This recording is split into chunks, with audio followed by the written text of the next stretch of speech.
evening.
This meeting to order. This is the Board of Education Budget Workshop number 1 for West Hartford Public Schools.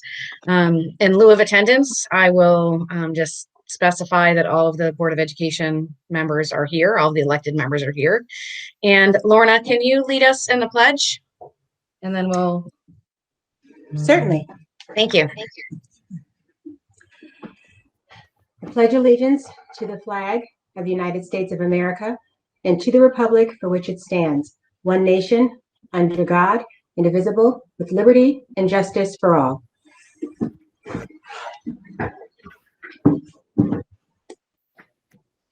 Thank you. So I think at this point, I'm turning it over to Tom and Liz Hewitt so that we can have a short presentation and then we'll move into questions. Sure. So thanks, everybody. As you know, this is the time when we try to go deeply into the budget, answer your questions, and members of my team will present their areas. We've shifted a little bit. I shouldn't even say it because you wouldn't necessarily notice it, from how we've done in the past, where it was person with 3 in a row, and kind of we're doing a more encapsulated area by area, because frankly, with COVID and with some of the things that have happened from the pandemic, it's not as linear as it may have been in some previous years. So there's a little bit more explanation.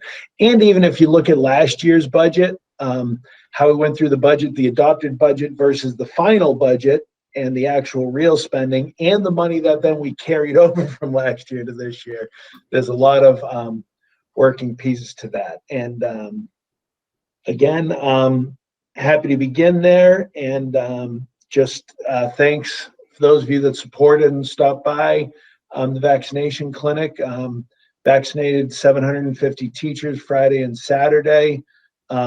People exceptionally happy. It was one of the more optimistic days I've seen probably since graduation last year, and different first days of school. But right now we've got about 2/3 of our teachers done, and we have appointments signed up for every teacher that wants one in the district. And so we're just waiting to see when the next allocation of doses will be, probably in about a week and a half. So that's where we are with that, just to give a quick update there. And now I'll turn it over to Andy. Do you want to kick us off? Sure. Yes, Tom said normally what we do is you have all of us up at the table in front and we sort of walk through staffing changes and program changes and all that. We thought it would be a little bit easier to follow online by trying to group summary sheets that Liz had prepared and then had shared with all of you ahead of time. So we're going to have Paul start off with looking at the regular instruction, the elementary. And if you're following along, this will be the first page in your workshop handouts, but it's also covers page D4 and D5 in your budget book. Very good. Thank you, Andy. So looking at this page, you can see programmatically at the elementary level, our staffing is being made in response, obviously, to our projected enrollment and looking also at desired class sizes. And as we return, we are looking to staff things just slightly below our typical class size ratios. We have 4 additional classrooms currently, than classroom teachers currently than what were originally budgeted based on increases with our remote learning environment. And we're looking to add 2 for 2021-22 school year. In terms of curricular or other significant program changes, it's really only Norfelt Elementary that continues to transition its world language program from French into Spanish. And as you will likely recall, we're doing that by allowing those cohorts that had begun in French to finish off. And we had started last year with the 3rd grade cohort learning Spanish. So we will simply progress that into the next grade levels. From there, I'll turn it over to Liz for the numbers, and then. Certainly, when we look at our budget for the upcoming year, you'll see that really the major changes in our salaries line, it's going up approximately 4.1%, and that's in response to our increase in staffing based on projected enrollment and desired class sizes. Other than that, we have just some minor operating expense variances, but nothing material. It's really driven by enrollment and number of elementary sections.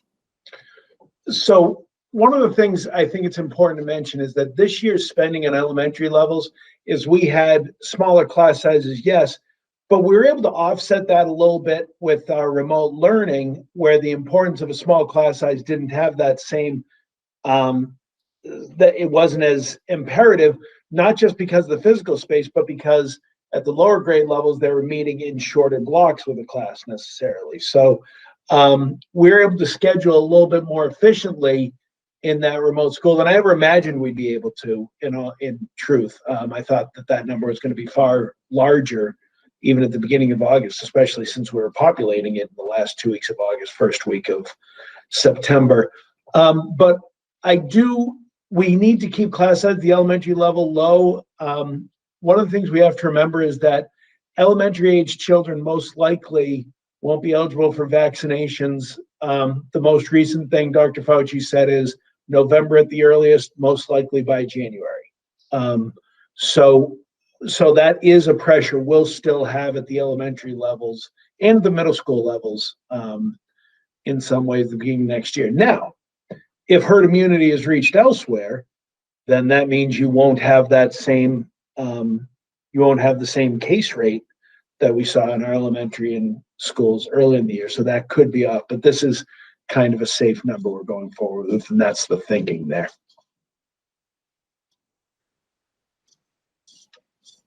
So before we move on, do we want to do questions sort of by page? Yeah, I think that's probably the best way to do it. Does anyone have questions on pages D4 and 5?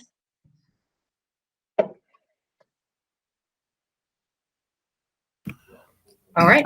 I do, Deb. I wasn't fast ahead. enough to get the question mark up there. That's okay. So I guess I apologize. I did not print these out. I forgot about these. I just printed them out while you were talking.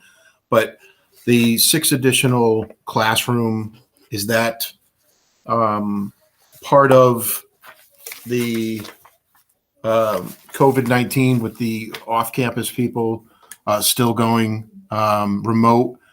And if not, then what does that look like, the 6 additional? I apologize again. I was printing and hustling. Yeah, no, I'm glad you answered the question, Mark, and I'll let Paul jump in. I just want to give the overall thought that the remote learning school, the way we've had it, we can't continue that into the future. And there's a couple reasons for that. One, we believe it's time for our kids to come back next year. We believe the importance of socialization, importance of learning together, of being that camaraderie, the notion of what a public school is hugely important.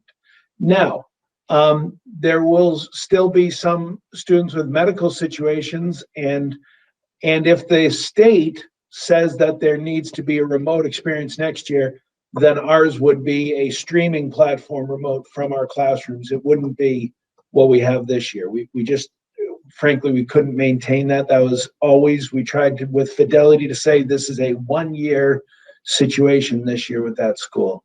Paul, do you want to talk about that? So it is 6 from the budget, but that was the budget adopted before we knew what the year would be. It's really a 2-person increase from what we're actually doing, Paul. Yeah, I think you kind of answered a lot of what I was going to say. Just to reiterate, it does not reflect an RLE experience for next year. It's really about those desired class sizes. And so it's taking the total number of sections, using 197 as the base from the 2021 adopted budget, and saying, hey, for next year, as we project our enrollments using class size guidelines, and then as we consider those places where those guidelines, point us to, a heavier caseload, and as Tom kind of mentioned in his comments, the desire to have smaller than, slightly less than that, not to have anything, if we're butting up against, and we would just kind of say, okay, well, 23 is the guideline, so we're going to have 23. We look at, maybe we would want to split that for next year as a kind of one-time occurrence based on the availability of vaccinations for our youth. And so net going up by 2 from what we currently have, going up by a total of 6 from the 1997, from the 197 in the 2021 adopted budget, as you. I think the one thing, and Liz, if you want to jump in with projected numbers, but the other piece here is, this is one we do have control over. There are years we come in under what we've projected in the budget. There's years we come in over, as we did this year. Usually right around that number. Kindergarten is a wild card for next year. I was going to say, we're basing this on a typical kind of, but kindergarten is a wild card. There are people that will tell you we're going to have less kids next year at the elementary school because more people homeschooled and like it. There's just as many people that will tell you we're going to have a lot more next year coming in. And as you've noticed, home sales have turned over rather dramatically in West Hartford. So a lot of things that are going on right now have us thinking that this is an estimate. It could lead to a surplus, could lead to a deficit, but we think 203 is safe. I don't know if there's anything you want to add to that, Liz, just in terms of the projection. The only thing I wanted to add is that, while we talk about that overall we're seeing declining enrollment, we've really already seen those declines at an elementary level. Now we're seeing them at the middle and the high school level. So next year, we're really only expecting a variance of maybe 20 elementary students. And based upon where we're anticipating those students to be, and as we talked about the class guidelines, we really feel that 203 is a good starting point, or a good estimate of where we think we'll be. In part because we do expect that there might be, as we just talked about, a bubble for the kindergarten. This past class was significantly lower than we had anticipated. And so based on responses we've received so far, there is the potential for that. And we're tracking, Liz, over our response rate typical for kindergarten also. We are. We've really had a very high response so far for people who've been interested in hearing about our kindergarten programs and who have already notified us and started the registration process. Amanda, you had a question? I did. Thank you. Actually, kindergarten was one of the questions I was going to ask, and I wasn't sure which section it was going to be best to ask it. So thank you for bringing that up. One of the questions I had relative to that was, do you have a sense of how many of those kids who may have decided to hold off on kindergarten this year and come back, are they spread out somewhat evenly among the district, or are we going to see clusters of kids, with surging kindergarten numbers in particular schools? I know we always have some late in the summer registrations that you account for when you know those are coming, but as you're trying to figure out the teacher placements and the classes, do you think you're going to see those spread somewhat evenly, or? I wish it would be even. Too. Yeah, I wish it would be even. It tends to happen in clusters. Andy, you want to talk about residency late in the year and just how it happens when people tend to come in? We do have schools that get burst late, but it's never as uniform as we'd like it to be. Yeah, it's really it's a good question, Amanda, but it's one of those that we can develop 5 different scenarios for and be wrong 5 different times. It really is just going to depend upon where the people that, if they held them out, decide to enroll. What we're always trying to figure out is the late residency pieces, and that's just always very difficult. It depends on which neighborhoods may turn over. It depends on rentals that may or may not open up in the areas. It really is just very, very difficult to predict at this point. We'd hope to have a better idea come May. At least we'll have the kindergarten registration piece and we'll know what hard numbers we're working with. But then we're always going to have that 10, 15, hopefully no more than 15% difference come over the summer. And oftentimes we have to shift some resources around over the summer and open up different sections or close sections that we thought we might need. Are you doing any, or do you have any planned proactive publicity as far as, educating the community about the importance of letting us know as early as possible? We do that. Yeah, we do that every year with our kindergarten outreach, and we do that with the kindergarten registration. Paul, do you want to talk about kindergarten nights, Paul, and how they've gone so far with attendance? Sorry, Andy. That's right. Sorry, I was muted. Absolutely. That's one of the positives that I don't know that we can necessarily put a number on the percentage of eligible people who have come to participate. However, we've had several virtual kindergarten nights, and in talking with Irene Garneau, who kind of coordinates those, we've had very healthy and I think a significant increase in attendance from what we would typically see. So it's one of those things that kindergarten, as said, is kind of the wild card in terms of what that final number is going to look like. We do have some projections that we feel pretty confident about. We do have an outreach effort that goes out with communication, and then obviously the neighborhood folks that are reaching out directly to principals as well for just getting their first eyes on the school if they don't have older children there. So in total, this, I think, kind of Tom said it, we've got numbers that have informed the budget that we're putting forward, but we're also looking for that potential if we needed to add sections. That's definitely one of the hot spots that we think about. And then at the end of the day, if our projections are dead on, then that's an FTE that we're not going to just just put to use for the sake of having it. It's that there's one or two there that are just available as we typically have for breaks that are unanticipated in the numbers. And that always happens. Just from the nature of, if you look back, and Tom will confirm as well, our busiest week in residency is the week before school, because regardless of how many times we remind people that school is starting, it's not until they actually perhaps see their neighbor get on a bus that some people realize, oh geez, we should probably go register for school. So and this is something we're never exactly right on this. And what I'm hoping this year is that last year, maybe I'm pipe dreaming, I hope there's some patience people have, because it used to be August 10th. You can't change classes after that. The notice went out to parents, and people would say, well, we can't change that. There's only 2 weeks before the school year, and that's from principals to teachers. This year I'm kind of going to be like, well, we built the school in 3 weeks last year. We can make some accommodations this year that I do think, as long as people understand there may be some fluctuation, I think we're a little more nimble, and one of the benefits of this in terms of this than we maybe have been in the past.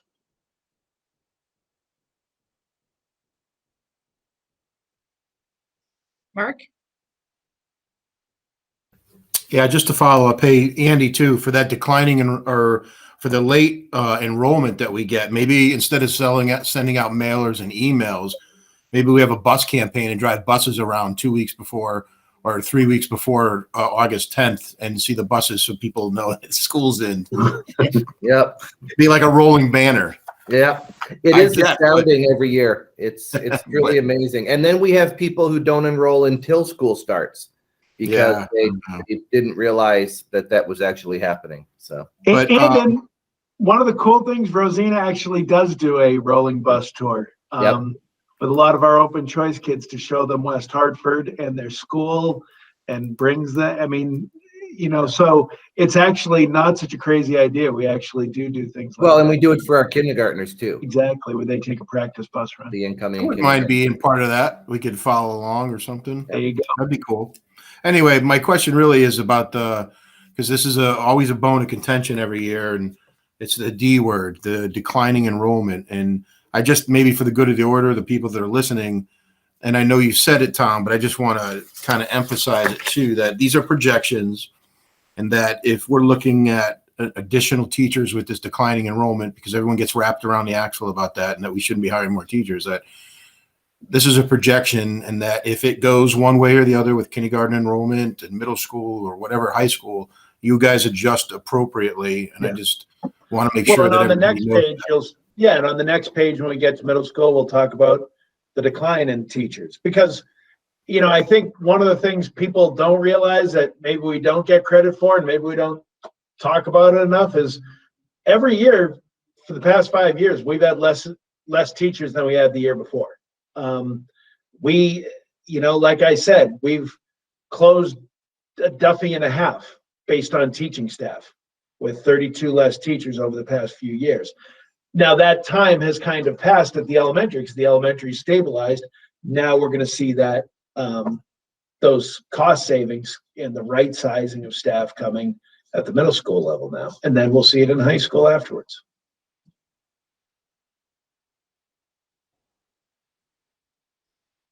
Other questions?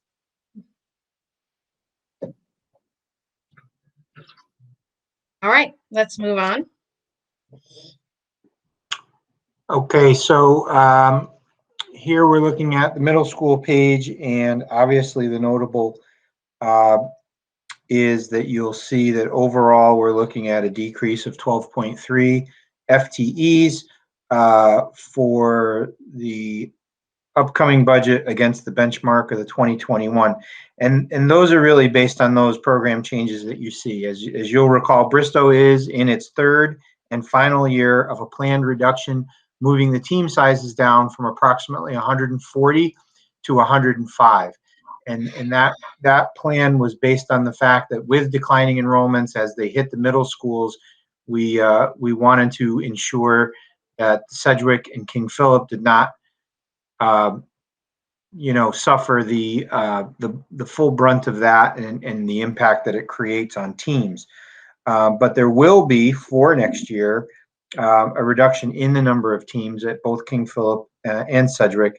And that's in response to lower enrollment patterns that exist within 6th and 7th grade, and building the desired class sizes really around a team structure, aiming for, as Tom said, generally the same kind of staffing levels, but we'll be able to look at that as we build it right within teams. And for Liz, the numbers? Numbers for the middle school reflect our change in staffing levels. You can see that salaries are going down approximately $240,000. That represents our contractual increases, offset by a reduction of 12.3 positions, as Paul mentioned. In addition, our operating expenses are going down somewhat.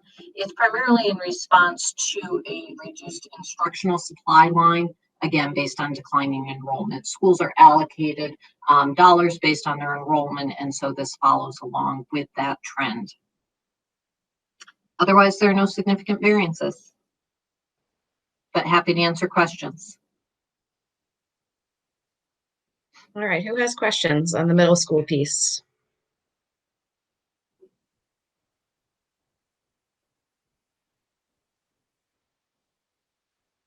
All right, let's move on to high school. Very good. So The pattern of declining enrollment, I think it's really only begun to hit the high schools, and it's not hitting it yet necessarily in the same significant way that you see there on the middle school page. You do see an overall staffing reduction of 4.9, or just about 5 positions overall. That reduction will get spread across all subject areas based on student enrollments and the courses that they elect to take. And the staffing ratio itself is built on 17.2 students per FTE. Of note, for program changes, there are new graduation requirements that do come into effect for the graduating class of 2023, our current sophomore group, and other legislation that we've talked about that drive program changes across any number of subject areas that will that'll impact both new courses coming into our high school program of study and then just changes within content areas. But happy to talk about any of those during the question and answer, but I'll first turn it over to Liz to talk through the numbers. Similar to what we saw with the middle school, the high school salary lines are going down approximately 1%. Again, it's a straight reflection of our contractual increases per our contract, offset by the 4.9 positions that we had discussed. Our operating expenses are very consistent with the current year. Equipment, we do see a decline. The current year budget included appropriation for some classroom furniture and some physical education equipment that was required at the high schools. That's not recurring this year. So only 9,000, but it looks like a large percentage swing just because we don't have large appropriations for equipment at a school level. But again, happy to answer questions that you may have. Great, thank you. Was questions? I can't find that thing fast enough. The question. It's all right. If someone is ahead of me, go ahead. You can go ahead. You've got the floor, and then we'll go to Amanda. So if you take the salaries and the staffing reduction, it comes out to $27,000 per teacher. So how's that? Can you just talk me through those numbers?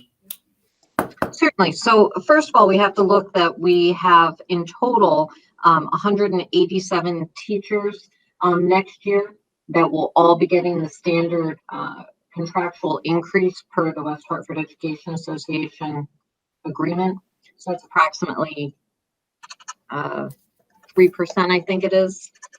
3.3 is the average step for teachers. So I'm multiplying. So when we do that, that is, so if we were to stay exactly flat, that would have been an increase of approximately 600,000. Instead, we're seeing a reduction of 133,000. So the delta is about 725 to 730,000. Do you see what I'm saying, Mark? Yeah, but that's still 730,000 for 5 teachers. I mean, I just do simple math, back of the envelope type stuff. That would average 65,000 per whatever that number, 58,000. Mm-hmm. Those are the numbers I'm kind of just, spitballing, if you will, kind of back of the napkin stuff.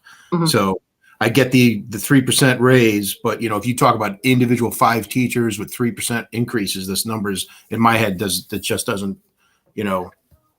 That's partially, Mark, because you're using the numbers from when you first came on the board, and you're not including health insurance costs. So 65,000 would have been pure salary, but then you include health insurance costs and the increases in wages over time. Plus, so the delta is even greater then. Yeah, the delta is greater in that point. That's my. I'm using very conservative numbers. Then I'm not really following the question. Then Liz, let me see if I can help. If you take $133,000 that we're saving at 4.9 teachers, and just simple math, back of the envelope type stuff, that comes out to $27,000+. Not taking account 3+. So if you add 3% in salaries, say you add 80,000 plus 3%, the numbers you're not gonna make up that great of a number. So I got you, Mark. I'm gonna say exactly what Liz said, but in a different order. So if I follow your line of thinking, if I have essentially 5 teachers, and let's just pretend that the average salary for 5 teachers was the average salary for a teacher was 60,000. You know, forget about all the benefits Tom was saying. Mark's saying that would be 5 times 60,000, be 300,000. He's looking for 300,000 in savings. Then what Liz is saying, from the 300,000 in savings, you have to subtract the 3% increase on almost 200 other teachers.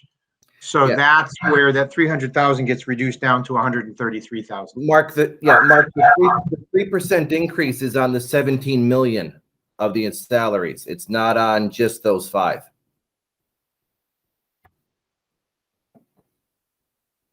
But I guess to my point, those 5 would essentially have gotten the 3% anyway. No. But that's so. Yeah, so you were saying that too, but I think what you're asking about is how come the salary savings isn't bigger, right? Yeah, essentially, I mean, because so these teachers, these 5 teachers, you know, teacher 1, 2, 3, 4, 5, and they all were going to get the 3%, 3.3 step raise. And with the additional teachers getting it as well, that, you know, if you're taking those 5, those current salaries, so teacher number 1 making $65,000 comes right off the top end, even with the step increase. And then this teacher number 2 maybe makes $85,000 with the step increase. That should come off the books too. But now I know there's some math in here, but I'm just trying to walk through it. And Liz can explain the numbers much better than I can, Mark. But I think what you have to look at, if you take the 17,206 figure, the 3% on that is $520,000. So that's what the increase. That's what the increase would have been. Right. So from that, you're taking you're taking the salary piece of the 5 teachers out of that, and that's then the offset of the 130. Yeah, but 3% on 17 million and 3% on 56 or 65,000 is the same number added up over the averages. You know what I mean? So yeah, you get 3% on 17 million. That's a big number. But the reason you get 3% on 17 million is you add up all the $65,000 plus 3%. You know what I'm saying? So that's not how. No, but that's not how the salary increase works. I understand that, but it would seem to me it would be a bigger number. Well, we can get you the data behind that, and Liz can work out the calculation and share that with you. But yeah, I'd be happy to do the calculation. I think it does, you know, you think 5 employees, well, you'd be saving more than that. And I guess the way that I look at it to see if it's reasonable is that were we staying even with our staffing level rather than showing a decrease of 133,000, that would actually be an increase of 500,000 to 600,000 because all 192 employees would receive a 3% increase. So first we start off, we give them all the 3% increase and our budget is 500,000. Then we take 5 full employees and take off their entire salary. So if we say that's 65, 70, you know, you reduce that and you end up with a reduction of 1%. But Mark, I'm happy to pull that together for you and show you the calculation there. The other way to look at it is 5 out of 190 teachers is about 2.4%.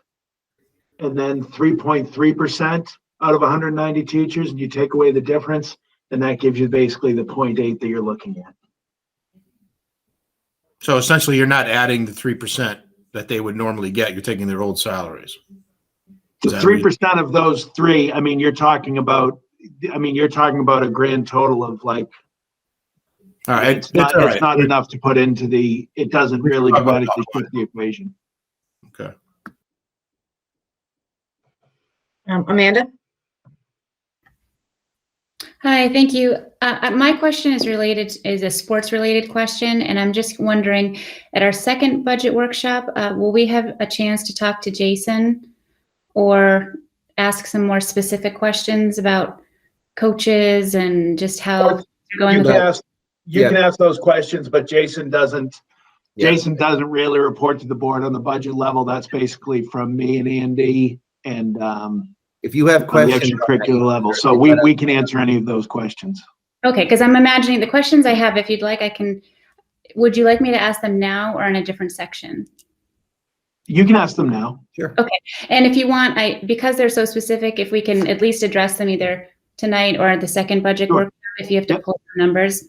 Absolutely. So I guess, so sports were such, we talk about a lot of the areas that supported our kids throughout this pandemic. And I don't know that we talked as much as in front of the community, in this kind of format, as we did behind the scenes about how much we appreciate everything our coaches have done and the way that they managed all of the ups and downs with the kids, kind of keeping their eyes on the future. And so that's an important thing for us to note as a board. And as we look at some of the numbers, it looks like there's no change to their staffing allocations for next year. And my question is, with some of those no-cut sports, from an equity standpoint, that's really a special thing, especially in this atmosphere for kids who like cross country and some of the sports that are naturally socially distanced.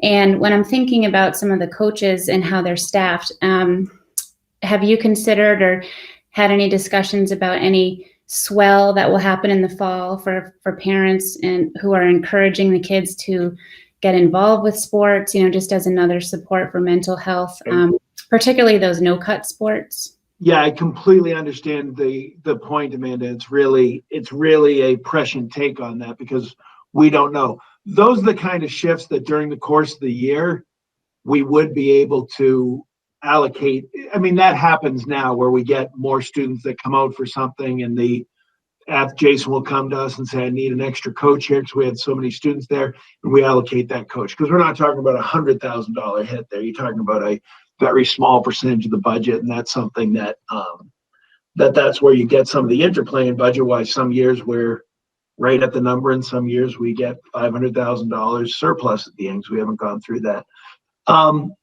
That is also an area that would fall under something that we could use money that came from ESSER or from the American Recovery Act. That would be a supplemental increase in my reading of the bills, because that would be something that we're doing something extra. It's not a long-term extra, but that's the type of thing in after-school program, because we are going to have more after-school programs that will go towards ESSER and the American Recovery Act. And we'll talk more about those as time goes on, both at this meeting and at the next meeting. We'll talk more about those as we're still going through a lot of that. But then the other piece of that is coaches and their contracts are part of the teacher contract negotiations, which are also up this fall, and we'll go through that. We do have a formula that we use for coaching that involves both number of students, the amount of people that you're overseeing, plus also risk of that activity. All those things kind of play into a sport, so that some sports have 12 students on it, and some sports have 100 students. So that's the way we look at those. Okay, because I do hope that we give a real push and encouragement for people to encourage the kids to, especially the freshmen and sophomores who have had very different years entering their high school experience, because that's just going to be one more support to their mental health. And I think those no-cut sports, from an equity standpoint, are so accessible because they're not relying on having had to focus on something all throughout childhood.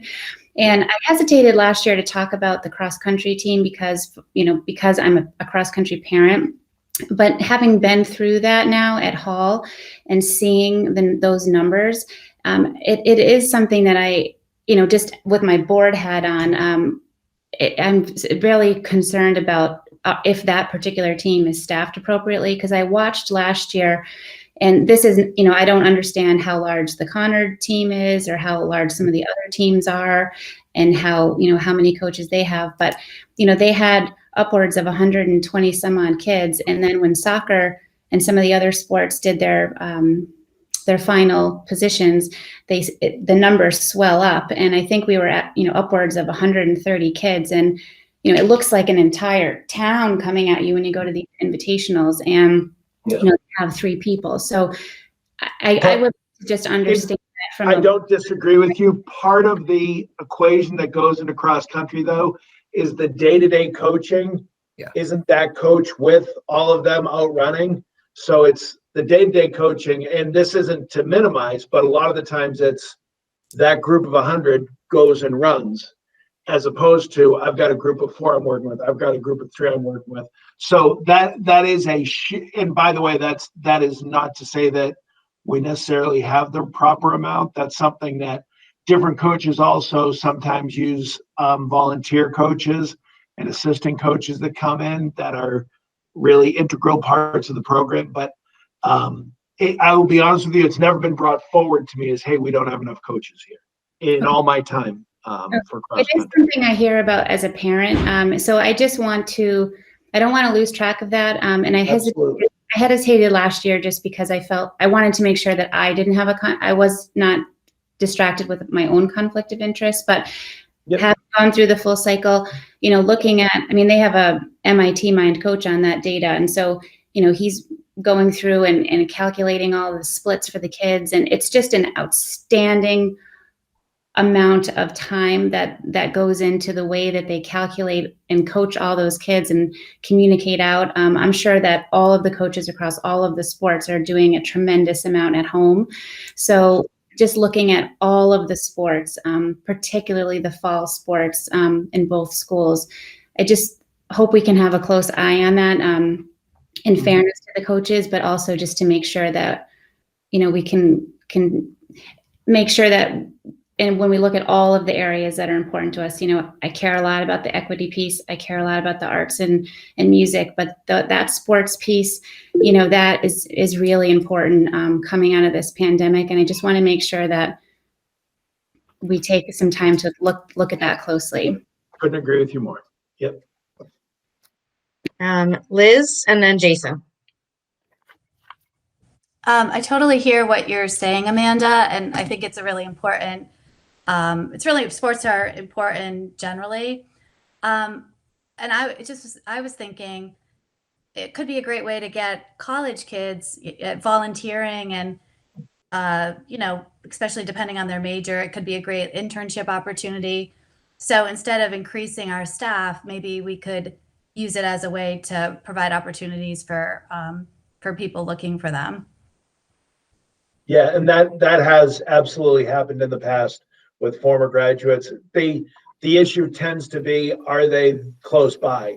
But we have worked with some students at Central before that have come on. I had a coaching intern back years and years ago when I coached, and that was a Central student. So that is something we do occasionally, and we can certainly look to do it more, but that's part of our partnership with our universities, but absolutely. Jason. Yeah, I had a different question, but I just wanted to add on to that. I think that's really a valuable, thing to amplify. Just as a note about seeing, student athletes at UConn and other areas where there's, I think having college mentors for high schoolers, would really be a great way for them to understand a little bit more what athletics is on the other side after graduating high school, and the kind of balancing and the difficulties of the student athlete life. And I'm sure that someone's already been working on that, but I just want to add another note to that, that is valuable. And I've seen that the difficulties when that work hasn't been done for college students. But the question I had, and this is something I'd love to hear from each of the sections, is with all of the changes and all the innovations and all the creative work that you've done to make this year happen, I'm wondering if those changes or those things, if anything has created an efficiency or some other thing that has had a budget impact. If there's something that's carrying over that you're taking with you into the next year, I'd love to hear that and just kind of understand more. If that's a part of the thinking. I know a lot of this is rollover. But if there's, if there's anything that happens for instruction, it'd be great to know. Thanks. Jason, I can start. I think, certainly our analysis and our review of lessons learned, best practices, and other pieces does remain ongoing. I'm having conversations, currently with Dr. Tim Kessler, who runs our summer school program, and we're doing a blend in summer school between in-person and remote, based on are the students attending for credit recovery, or are they attending for get ahead? So certainly, there's a whole lesson learned for us. We see students or profiles of students that really have adapted and thrive in this environment, and then we see other students that really very much struggle. So there's all kinds of different lessons that we're seeing, and certainly from the instructional point of view, and a piece that did have some budget impact, but probably minimal budget impact relative to the town budget, had to do with some of the platforms and the digital learning that we're trying to promote. We did make a multi-year purchase on one of our digital platforms called Nearpod. I believe the majority of that was actually funded out of, Liz will correct me if I'm wrong, but I believe that was funded out of some of the federal money that we had related to COVID expenditures. I think that we talk about really an opportunity. I don't want to call it an opportunity, a circumstance that really helped us to quantify the digital divide, understand who had devices and who did not, our ability to react to that, and then of course what that's going to mean for us to be able to recoup those devices, replenish those devices, deal with devices that may have just through use or being at home and all the rest, kind of the typical shelf life of those devices is going to be abbreviated, things like that. All of those are things that certainly have some budget impact. We're still looking at different efficiencies. I think there are other processes that have to be followed relative to any kind of change that we create from a working condition point of view, is something that does need to be negotiated. So there's nothing dramatic that we can pull back the curtain on and say, but we're always looking at, hey, what worked well, why did it work, and how can we continuously improve? We do believe greatly in that cycle of continuous improvement. So that's my 2 cents. Yeah, and I won't belabor the point but professional development wise, Jason, the things that you wanted to get around to teaching a course technology wise, that it's like, we've struggled with our staff with technology professional development for years, frankly, where yes, we had early adopters that were incredible, but to get everybody on board, and I'm not talking about being able to have a virtual class, I'm talking about having a page for their class on Google, and that's universal now. So the efficiency for students with their communication, the interplay between special education and regular education teachers in terms of those students, I think the communication tools that we've opened up with, and maybe the opportunity cost of what we can focus on now in professional development, instead of having to focus in areas of playing catch up, that to me is one of the biggest efficiencies. I don't want to speak for you, Gretchen, but that part is huge to me. I could think of a potential budget save in the long term, just in terms of virtual meetings. So we have shared staff across the district, and they typically have to get in their cars and go from one building to the next building and log in and get settled and all of that to attend a meeting. And so they're not having to do that anymore. And that is definitely, I think, a potential efficiency moving forward. We're also getting a greater involvement from parents because of virtual meetings. So parents who couldn't typically get to the school for a lot of different reasons, for PPTs and things like that, are engaging more. We're, on one hand, it's more efficient. On the other hand, we're probably having more meetings because they're accessible to people. And so I'm not quite sure if we'll actually see a dollar increase from that, but we're definitely seeing efficiencies in terms of our process. And I think we're at the early stage of this with the state also, where we may be able to see courses, because there's always that kind of unique, well, this course we can offer at Hall, but not at Conard because we have a teacher there that can teach it. And we just don't have a teacher at Conard that's, well, now we can do that interplay with kids signing in virtually. And there's some opportunities that, frankly, we're not ready to say, okay, well, we're going to throw this all in next year too. But over the next couple of years, especially as we look at students and course requirements and internships and things like that, that there's a lot of opportunities that I think we're going to get from this year.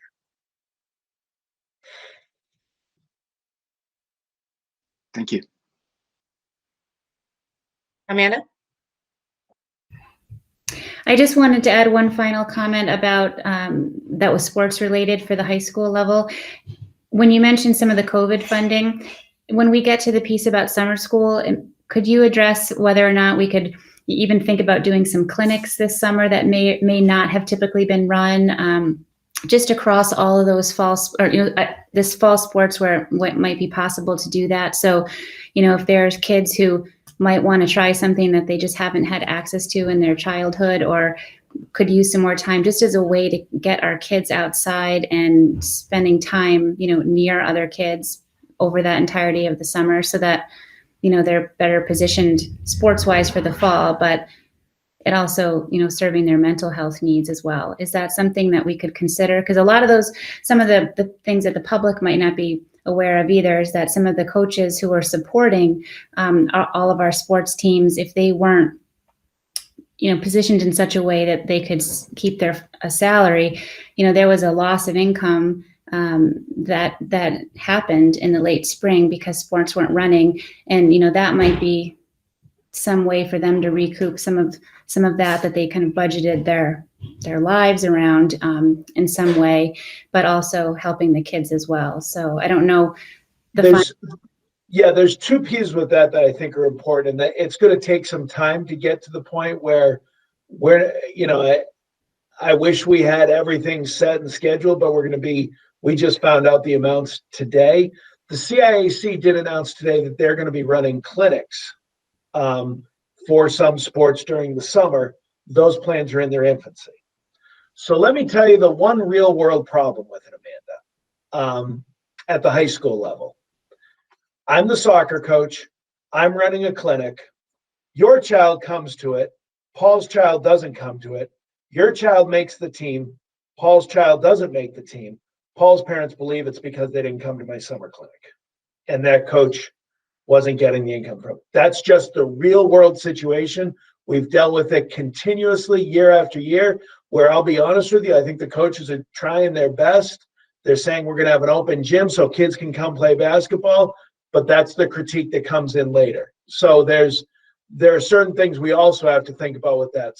That's not a no. That's not a no. It's just the reality of the situation that we get into with coaches and with families and with the single biggest thing in a normal year. It didn't happen this year. But remember, the single biggest thing I get letters about is playing time, the superintendent of schools. So that's something just that we have to keep in mind as we go forward with this too. Are there other questions?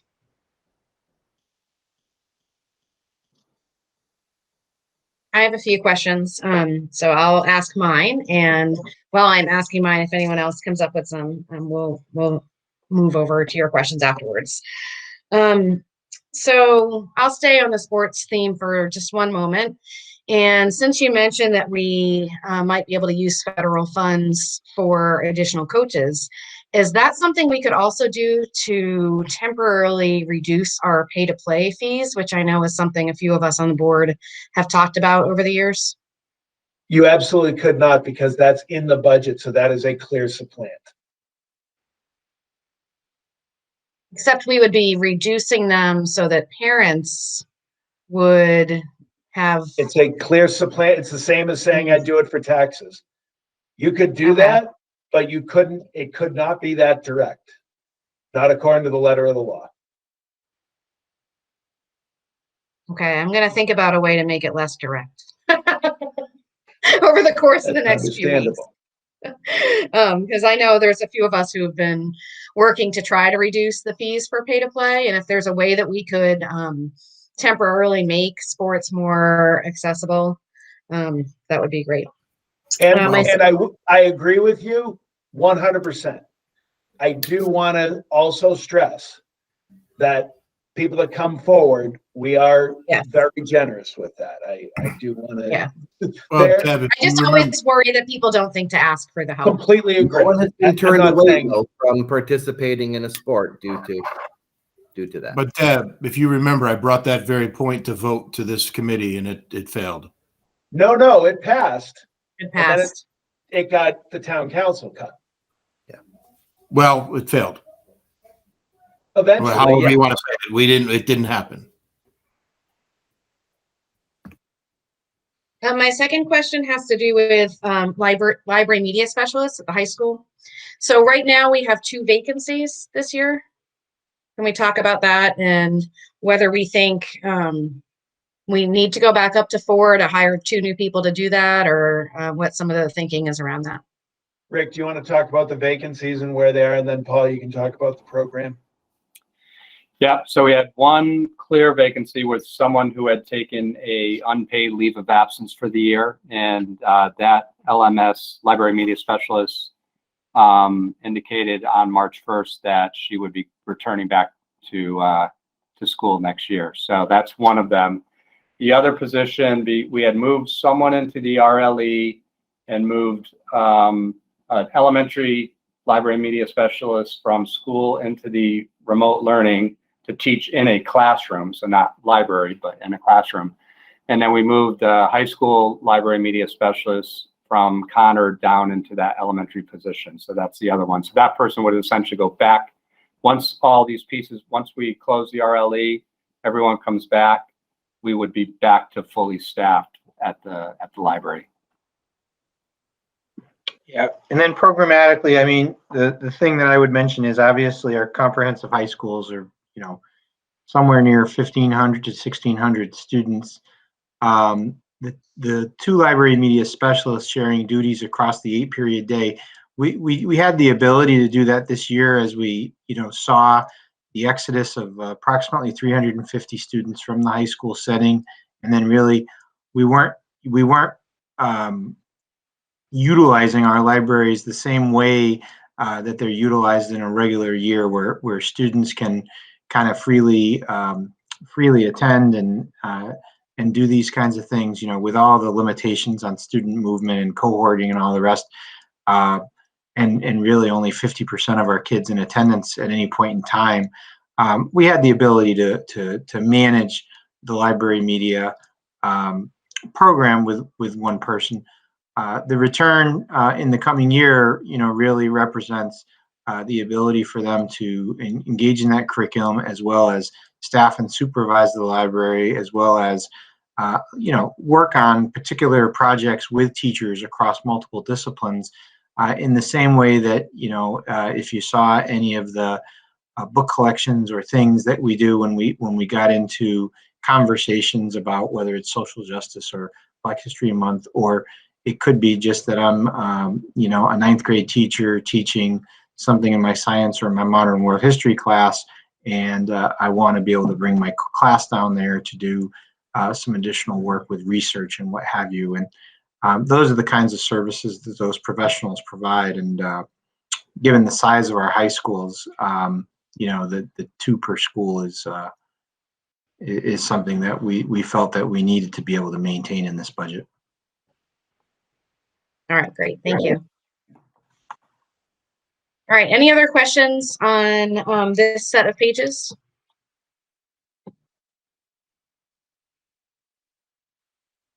All right, we're going to move on. Okay, the next page really is identifying system-wide instruction things that are programs that are essentially coordinated at a district level. So we're talking about our Quest Gifted and Talented program. We're talking about our English for Speakers of Other Languages program, our secondary school counseling. And then there is one secretarial position you see within that is housed other than at the schools. Program changes, we aren't anticipating any for the following year, so my piece is fairly short, and I'll turn it over to Liz for the numbers. And there's nothing unusual in the budget either. You can see that there's an increase in the salary line consistent with contractual increases and no other variances as it relates to the system-wide division. Great, thank you. Any questions?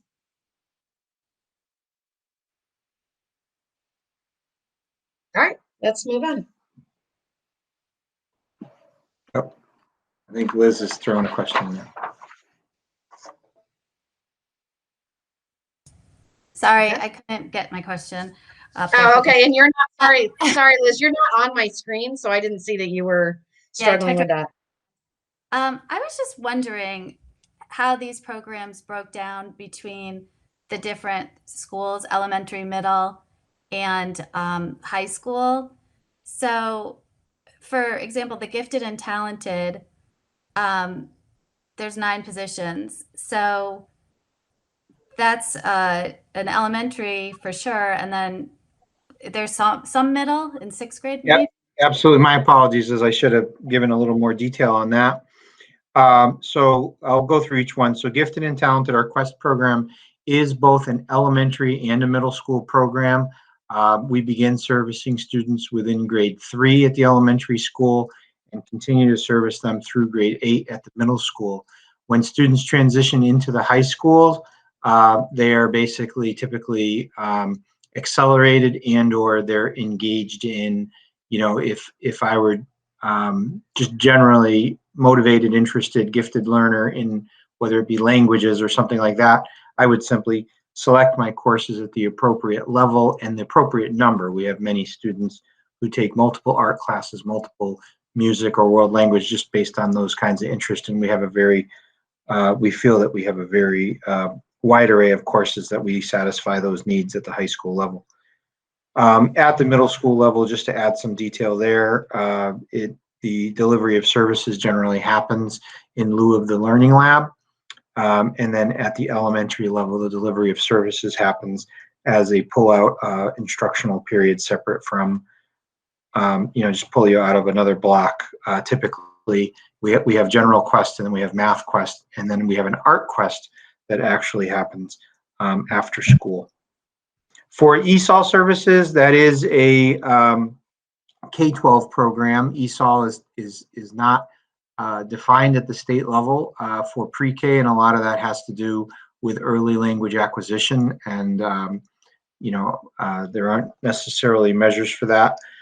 So we begin identifying students as young as grade K, and they can be identified throughout high school. Typically, if you're being identified later on at the secondary level, that's likely that you're coming in new to the district, more than likely from another country.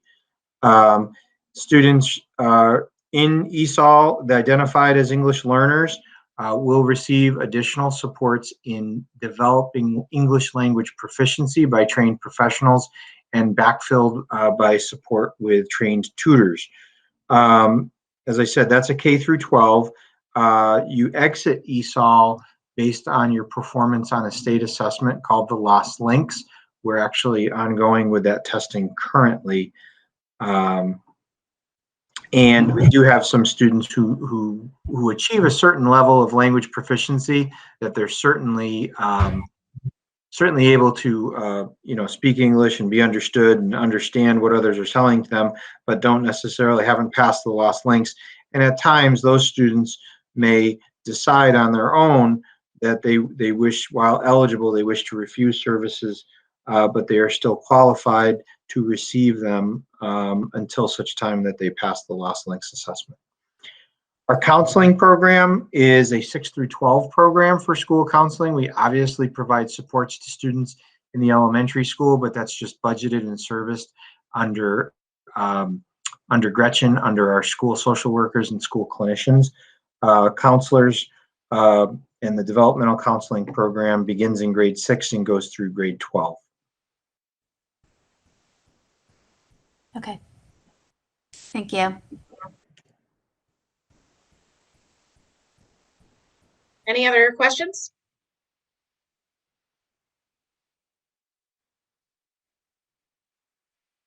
All right, let's move on ahead to regular instruction, pages D82 to D83. Okay, so in terms of what we're talking about here on this page, very clearly, we're talking about the supervision of instruction, all the positions that live both kind of across the central offices as well as the leadership positions in the buildings with our principals and our assistant principals, our department supervisors, and a couple of teaching staff that, such as Mary Listini and Ashley Carlson, folks that you've, Ashley Callan, folks that you've met probably through various board reports that are curriculum specialists at the elementary level and support professional learning and the oversight of curriculum, much in the same way that our DSs do. As you're well aware, in this past year, we had to reassign a significant number of personnel, and we did have a couple that created a couple of openings, not the least of which, say, is an interim position at Bristow Middle School based on a mid-year resignation, and we filled that with a department supervisor and made the decision to not fill that position, I guess halfway through last year, and then with the pandemic, we kept that going. With our remote secondary school, we had 2 department supervisors that we kind of tapped on the shoulder and asked them to step in and take on a principal, assistant principal type role to keep that going. And we also had a position that was a vacant position in high school counseling that hadn't been filled. Each of these positions returns in the budget. We look to return to folks to their roles, and a lot of that is just simply based on certainly needs that we've seen and needs that we anticipate as we bring students back and measure, assess, and react to the consequence of this very special year.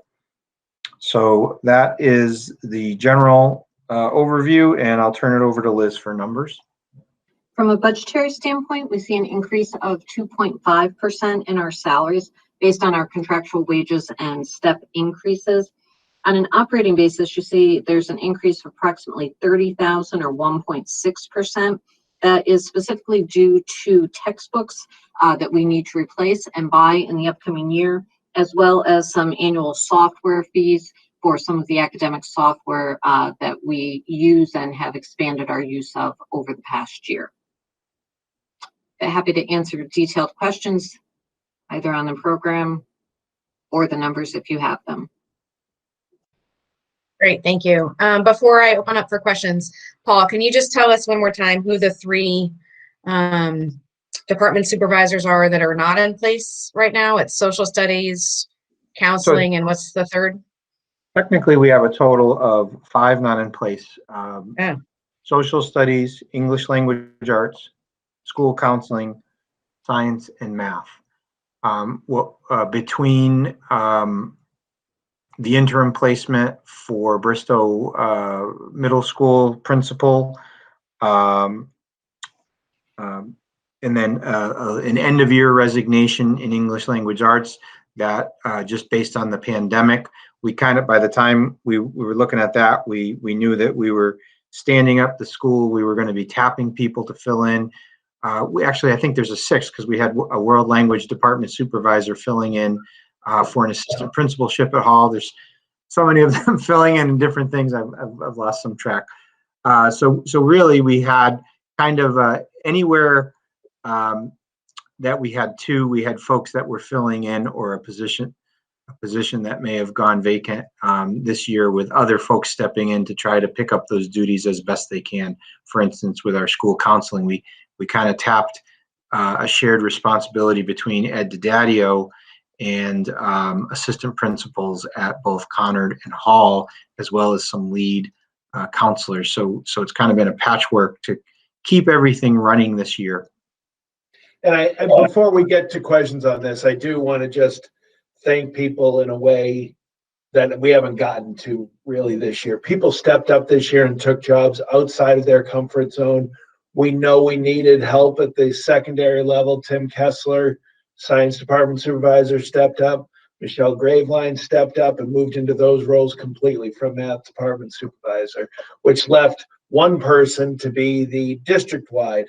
And really, the department, the assistant principals at the high schools stepping up to do school counseling. And what goes without saying, you folks know this, Paul's work and Ann's work at the secondary level that have picked up some of these curricular issues, some of these curricular meetings, just going above and beyond. But we did want to not cut from classrooms and people directly with the kids. We made these cuts from our administrative level this year, and I appreciate people stepping forward and never complaining. I just have not gotten complaints from these people this year, and that is, I really, it's been great. All right, thank you.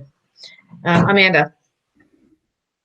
Thank you. And correct me if I'm wrong, but in last year's negotiations relative to the department supervisors, there was a change in their duties to teaching.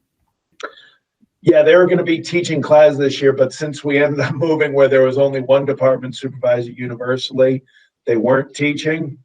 So, so we're looking at next year's how this would work, and especially in English, language arts, and math, there's going to be so much need for intervention that I don't know if there's going to be time for those department supervisors to be teaching class, and I don't know if it's going to be the best usage for them. Okay, because I was wondering how that played out this year. Yeah, so they didn't this year. Yeah, none of them taught a class because there was only one of them per discipline area this year. So that would shift next year with some of them anyway. And I don't want to talk over you, Paul, with that, because that's something you're working on. Yeah, no, I was just simply going to say the same with everyone going in those different directions and into falling into different roles. The folks that stayed in place picked up 5 schools. They picked up all 3 middle schools and the 2 high schools as well, realistic as well as some oversight and dipping in with the staff member that they have at our alternative program to provide them the support that they needed this year as best they can. And pretty much, as you can imagine, a lot of everything that we did this year was, very targeted. Our professional learning was about, how do I support pedagogy in a remote learning environment? How do I teach people how to use the basic tools, the new tools that we're giving them? But there weren't initiatives, there weren't big, large efforts and pieces underway, and that's the part that's understudy for us as we move forward. What is lying in the wake of this year for us next year and in the years that come, and what is the best way for us to work that staffing? So that's something that we're continuing to analyze as we move forward. Okay, I just had a played out.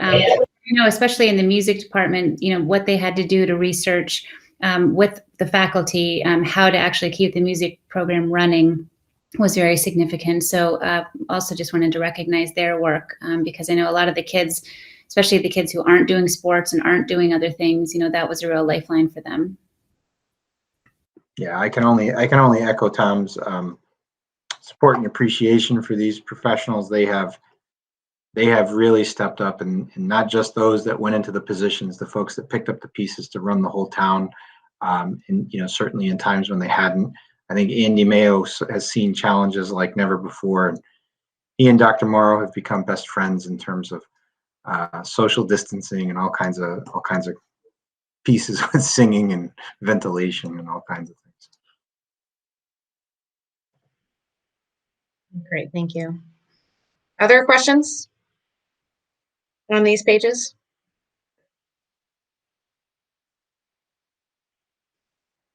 All right, let's keep going then.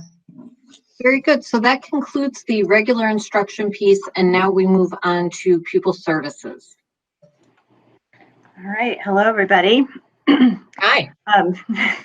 Taking a look at the pupil services page, we're starting with certified teachers on the first page. And I just want to note that our adopted budget for 2021, we anticipated, being prepared with all of the needs that we had identified that year. Unfortunately, coming in, it changed. So we actually moved 5 teachers, dedicated teachers, over to the remote learning experience. And some of those teacher positions were, we needed to backfill them in the in-district schools, in the program schools, because just sheer numbers and being able to meet the needs of students. So our current budget reflects those, the staff positions that we have this year. We have some additional ones that are contracted, that are not salaried FTEs. And so we actually have on this page another 2.4 positions that are contracts for our current. So going into our budget for next year, just looking at the projections, even though we are anticipating an increase in the number of students that we're providing services for next year, we're pretty confident that we can go back to that 2021 adopted budget process and program and numbers that we had before to move forward for next year. So so that really is, the staff changes that we saw from current to budget. We see shifts in teachers where we place them from year to year, depending on where students move in and out of programs. And that's very typical for us in pupil services. So one year we might be very high in our intensive behavioral numbers, and the next year we're finding that those numbers are lower in our projections. So we often see shifts within the different programs. And that really are really all the changes that we're anticipating on the certified teaching level. Liz? So from a budgetary standpoint, we see the change in salaries, a variance of approximately 200,000 or 2.2%. And as detailed there, that reflects our increases per our contract, but is offset by the reduction of 0.6 of a position. As Gretchen mentioned, we do sometimes end up hiring people contractually. So if we're able to hire someone who's our staff versus contractual, that number could vary slightly. Where we really see a big change, though, is in our operating expense line. And this has to do with the tuition that we pay for students who are outplaced.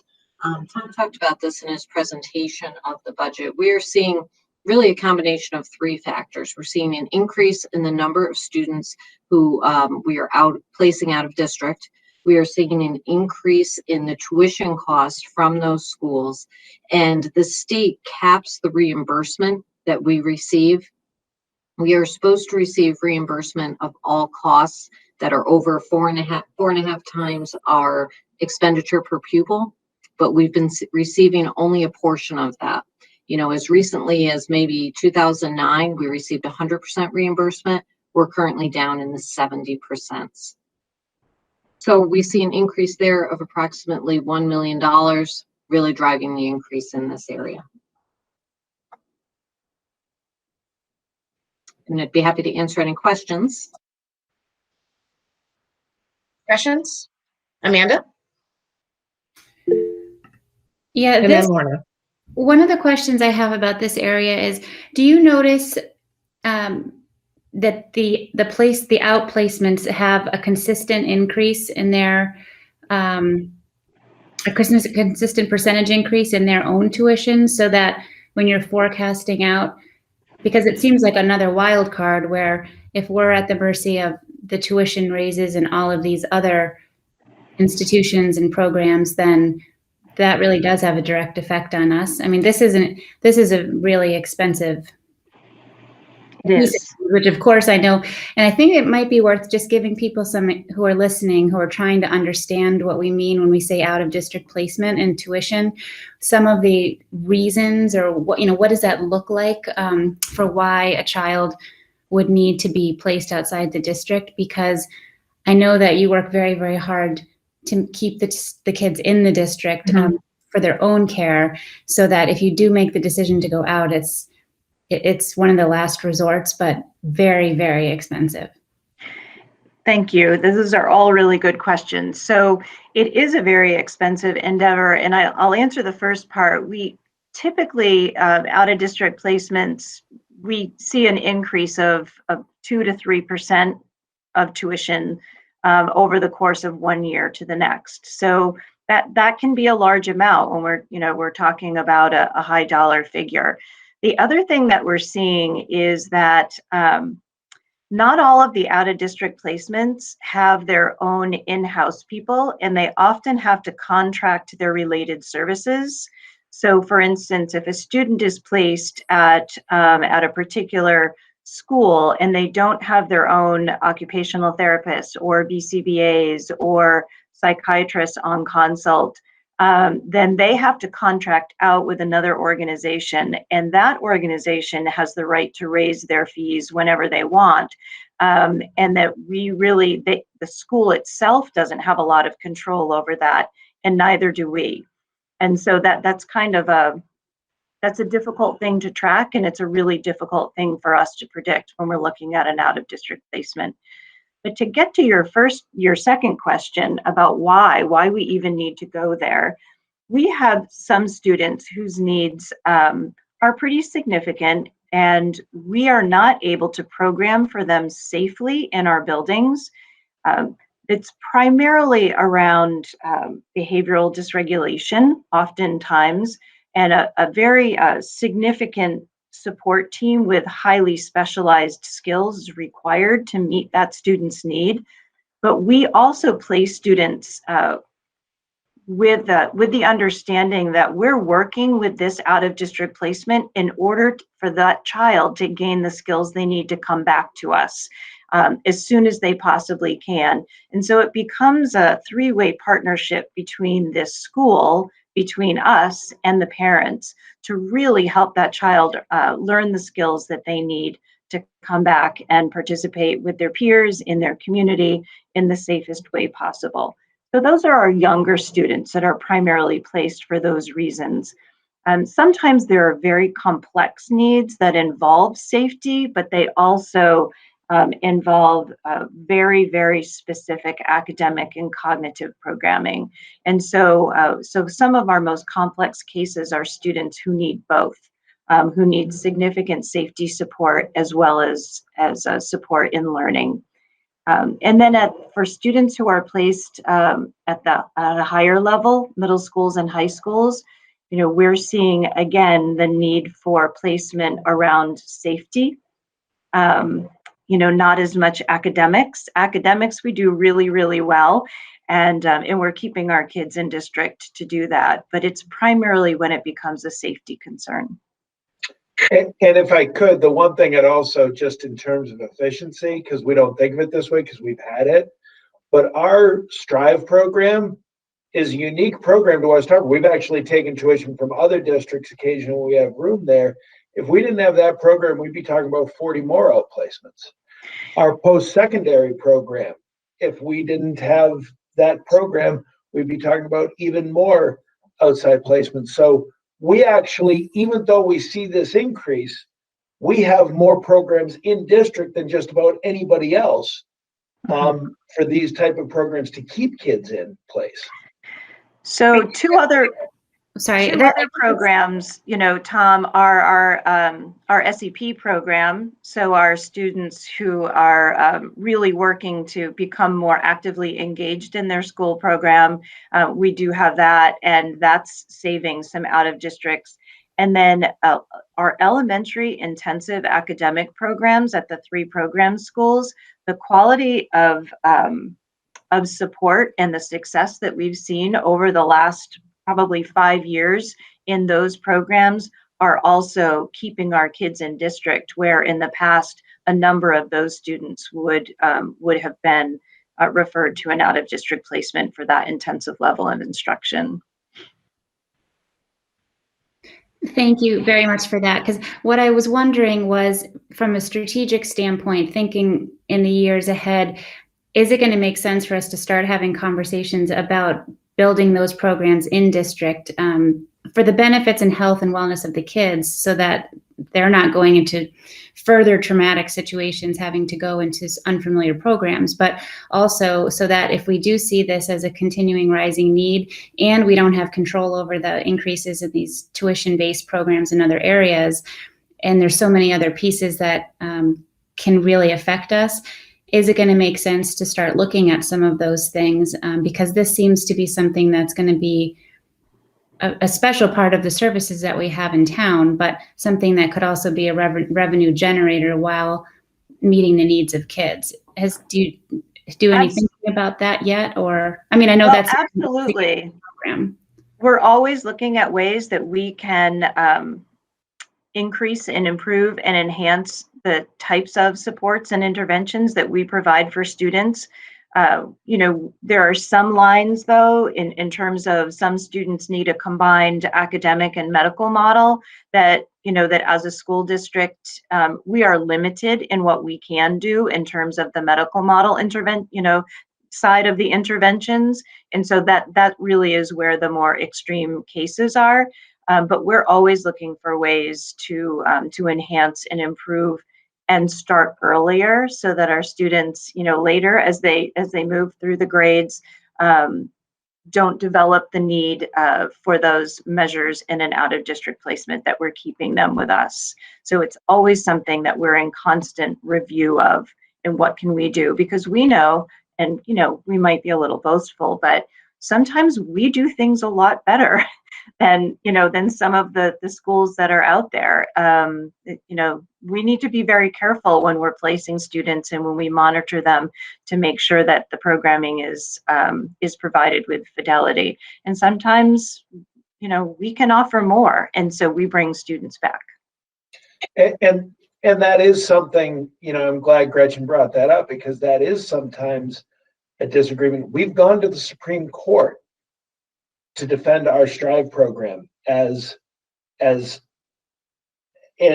by the way, won every step of the way continuously, because people felt like, not people, in that specific case, somebody thought that we should have been no placement. No, what we were doing was more than appropriate, and we felt the need to defend our program. We consider every outplacement, it's devastating, because it's us admitting we don't have what that child needs. And so much of it at this point comes down to safety, really.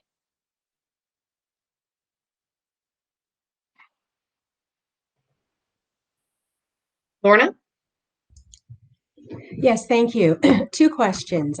The first one is, seeing that it's been noted there's been a decline in enrollment with the intensive academic and behavioral programs, and a slight increase with the resource programs. Would you say is that, and I also recognize you said there can be shifts in programs from year to year.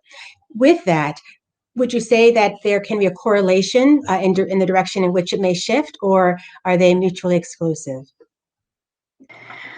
Unfortunately, Lorna, when we're looking at our projections for next year, we're seeing those numbers go back up. So I think that the slight decline this year was a reflection of the families that selected remote learning.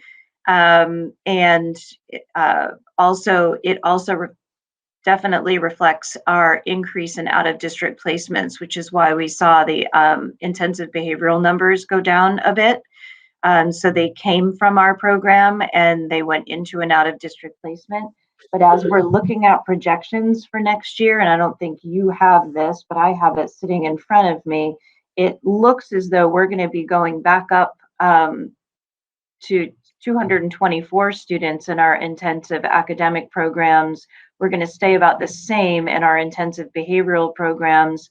Our preschool program will go back up. We did see a number of families keep their children out this year. And And then our resource program is going to go up fairly significantly. So we are seeing an increase overall in our students with IEPs. We're anticipating them for next year. Unfortunately, not surprised to hear that, but thank you for specifying. I'm sorry, was someone about to say something? I didn't want to It's cut. Liz. I just was going to say that if you are interested in seeing those numbers and the projections for the upcoming year, they're contained on pages B4 and B5 in your document. Not something you need to look at now, but in the future if you're interested in seeing those trends. Okay, thank you very much. And the second question touches on what has been talked about with the increase in out of district placement. And recalling at our last board meeting, Gretchen, you described how in terms of students who may attend private schools here in town, how we are responsible for completing their assessments and things along those lines. For those students from our town who are outplaced, does that apply at all to the services they're receiving at other schools? So for students that are placed in an out-of-district placement, oftentimes we will continue to provide some assessment support to that school, primarily for the reason that we want to compare apples to apples when we're looking at whether or not a student is making progress. So an out-of-district placement may use a different assessment procedure than we would. And so we withhold the right, if you will, and we encourage our students, at times to be assessed by our staff so we can really note whether or not they're making progress. This is our way of really kind of keeping tabs, on what's happening and making sure that the programming is being directed with fidelity and that the student is benefiting from the out-of-district placement. That is very important to us that we know that and we monitor that. It doesn't happen all the time, but certainly for triennial reviews and annual reviews and PPTs, we're part of that team and watch it very closely. Certainly, it makes sense. And certainly recognizing all that's involved with evaluations, the time, the assessment, the interpretation, the scoring, the feedback, all of that. Is that factored into the tuition cost? Because is that something that is factored in to take away from some of the tuition cost at all? So no, if they were to do the assessment, they would increase their cost to us. That would be an add-on. It's a little bit like going to a restaurant and choosing something on a menu, a la carte. Okay, all right. Thank you. Jason. Okay, hey, so I have a kind of an exploratory question. I'm not exactly sure if this will make sense or anything, but I'm looking at the expenditures for teachers of deaf and interpreters. And I'm also thinking about the, in the earlier section about world languages instruction. And I'm wondering, like my children go to Charter Oak, and there is a lot of ASL in the classes, and I'm wondering if there's, so like, how much exposure do our students get to ASL? Is it because a student in that classroom has an interpreter and then that then becomes a part of the classroom experience? Or is there a way to incorporate ASL as a world language, as in that form of instruction? And if that's the case, are there grant funds that can be sought for increasing that? If this is funded from title funding, or if there's other sources that can augment a kind of pursuit like that. Sorry if that's sort of ill-formed, but I was trying to connect the both the ASL instruction that maybe is incidental because of the presence of a child, and a kind of more determined kind of program that incorporates it as a kind of language skill as other languages are taught.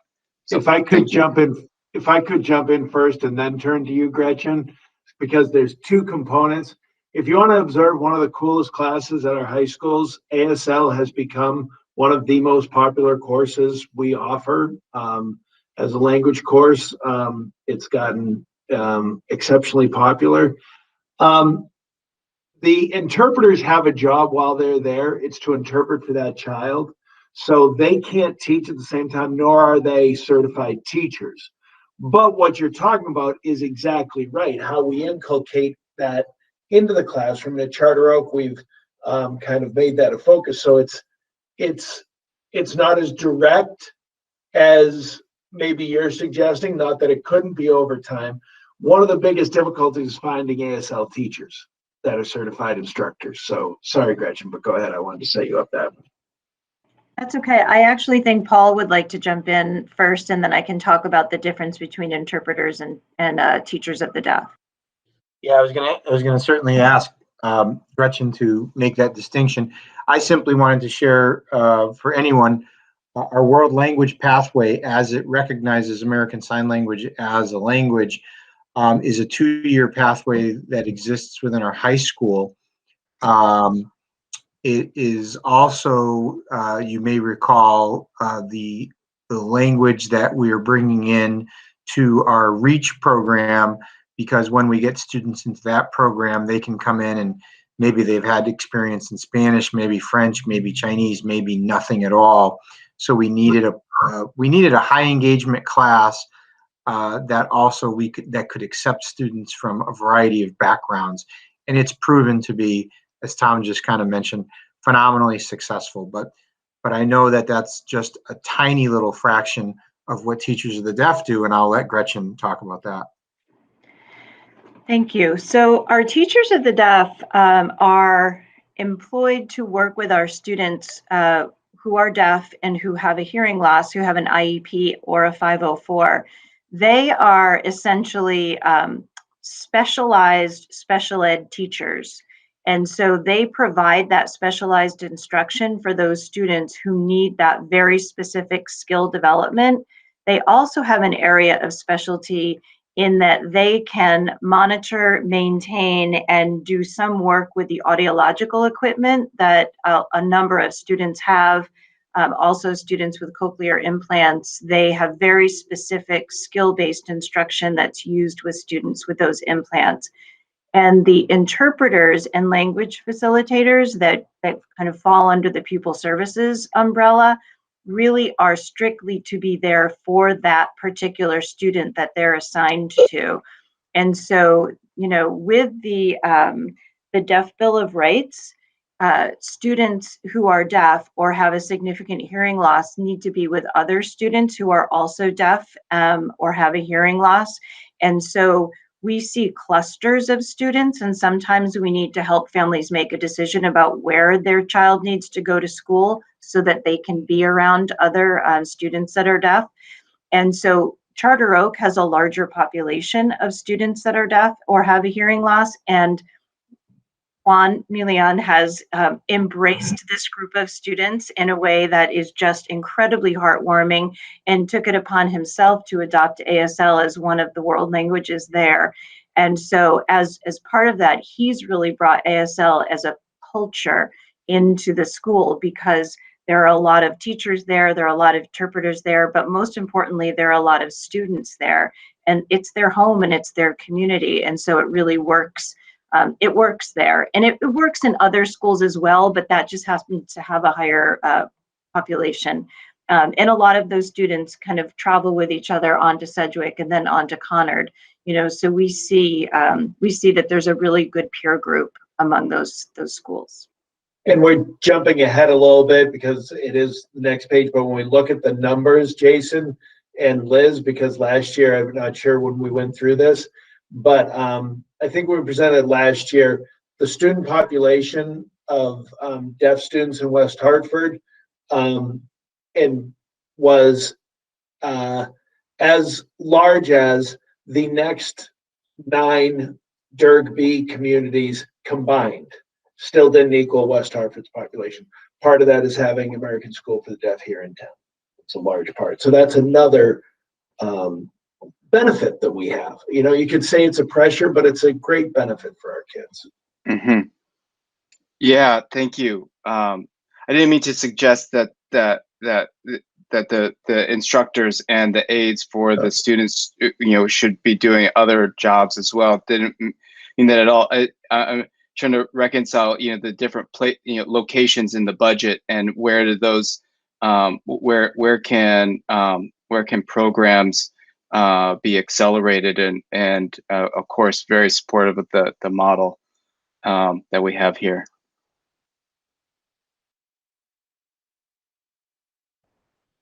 Other questions on this set of budget items? Amanda?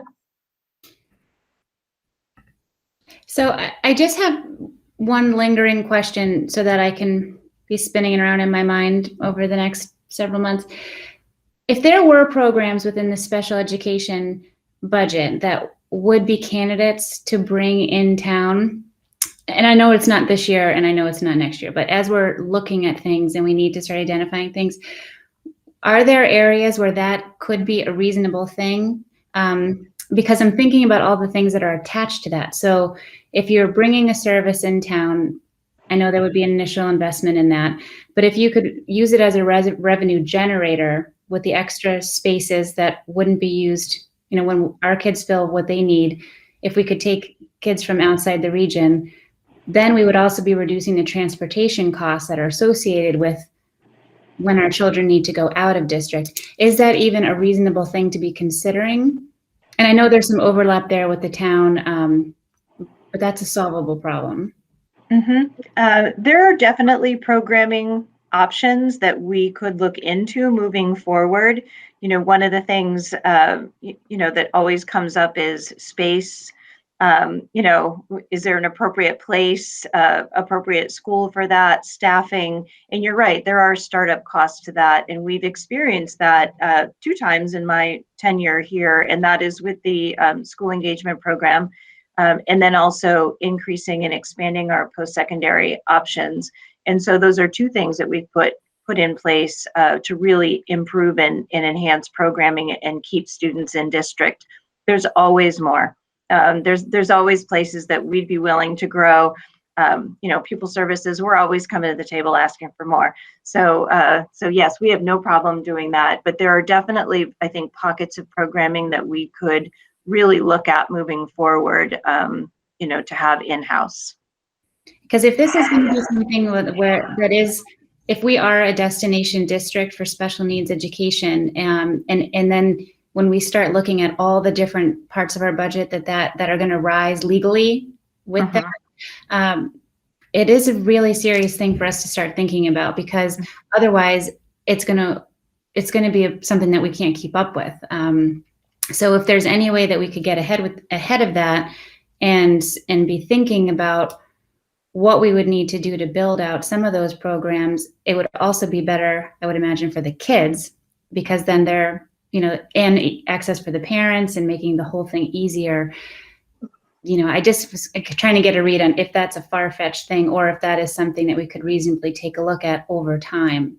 Yeah, I think, Amanda, and I'm not pushing back because I exactly know what you're saying. For people listening, I'd only push back on the question of start, because we've added this board, in my time as superintendent, has added 2 major programs that other districts do not have.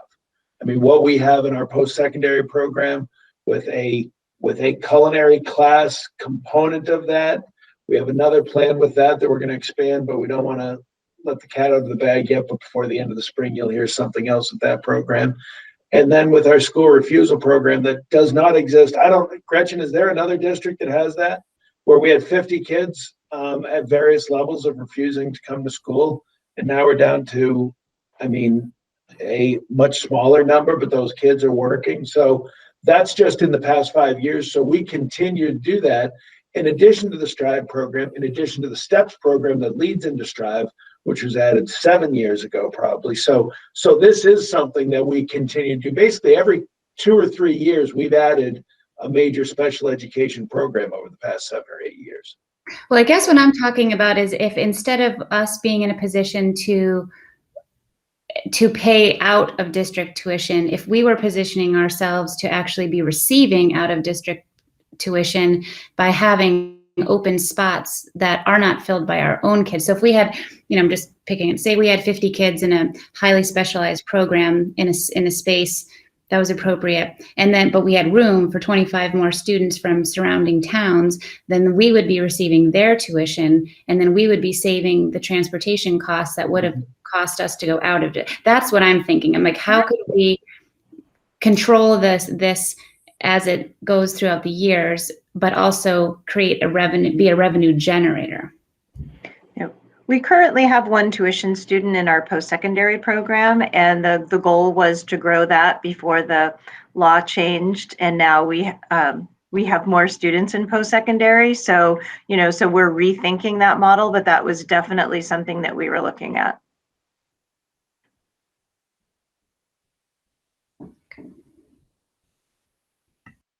And just for clarification, Gretchen, that law change was moving from when a student turned 21 until the day before they turned 22, I guess, right? That is absolutely correct. So it will bring our numbers in post-secondary quite a bit higher throughout the year next year. And we have students whose birthdays are kind of spread out over the course of the year. Thank you. Ari.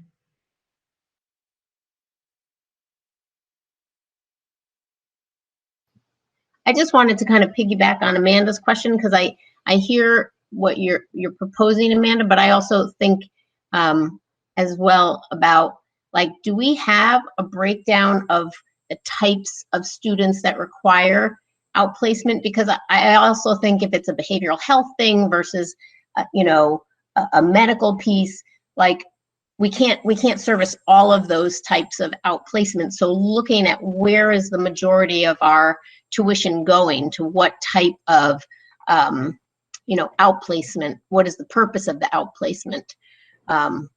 Because I just think we probably send kids out for lots of different reasons, and we can't recreate every outplacement that we send our kids to.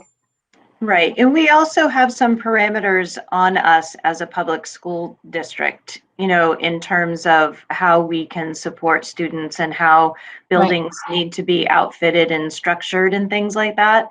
And so I would say that the majority, Ari, are our behavioral, support needs, and many of those are in combination with medical needs.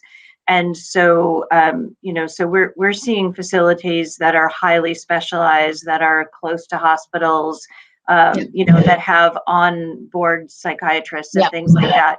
And that is an absolutely essential component of that student's programming. And that is not something I think at this point we would be prepared to replicate. But there are some pockets of programming that we may be able to replicate. It can be a pretty complex issue, and and I'm more than happy to talk about it at detail, maybe on a one-to-one basis.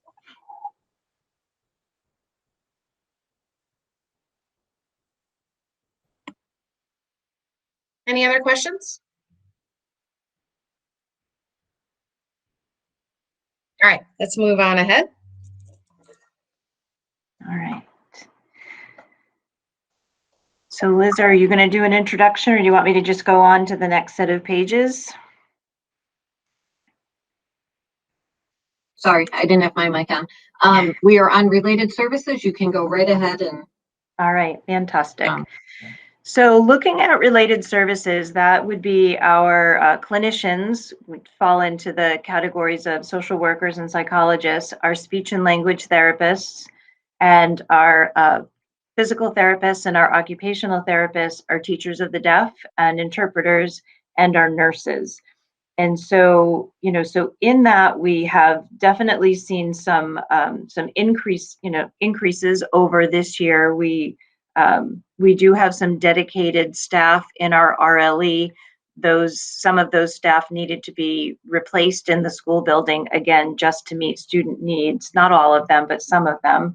And so, but budget for next year, I am looking to add an additional SLP FTE and an additional psychologist FTE to meet student needs. And so in terms of our psychologist needs, Our psychologists do all of the testing, the triennial review testing, cognitive evaluations, as well as crisis management and clinical support.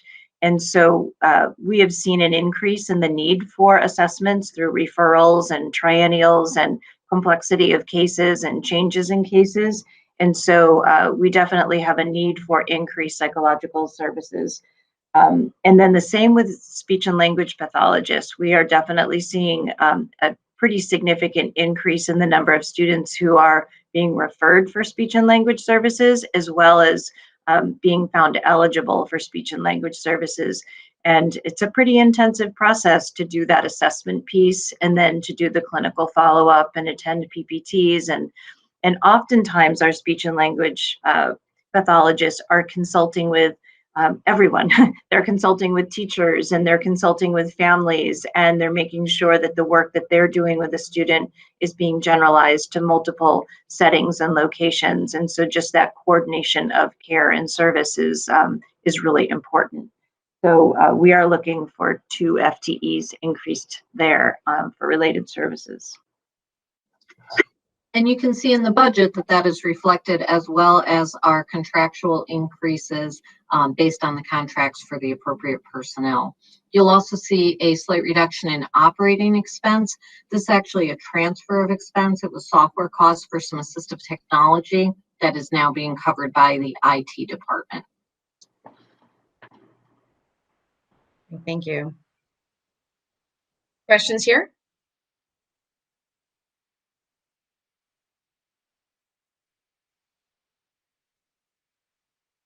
I have a question, if nobody else does. And this is actually sort of a general question, but I'll use this as an example.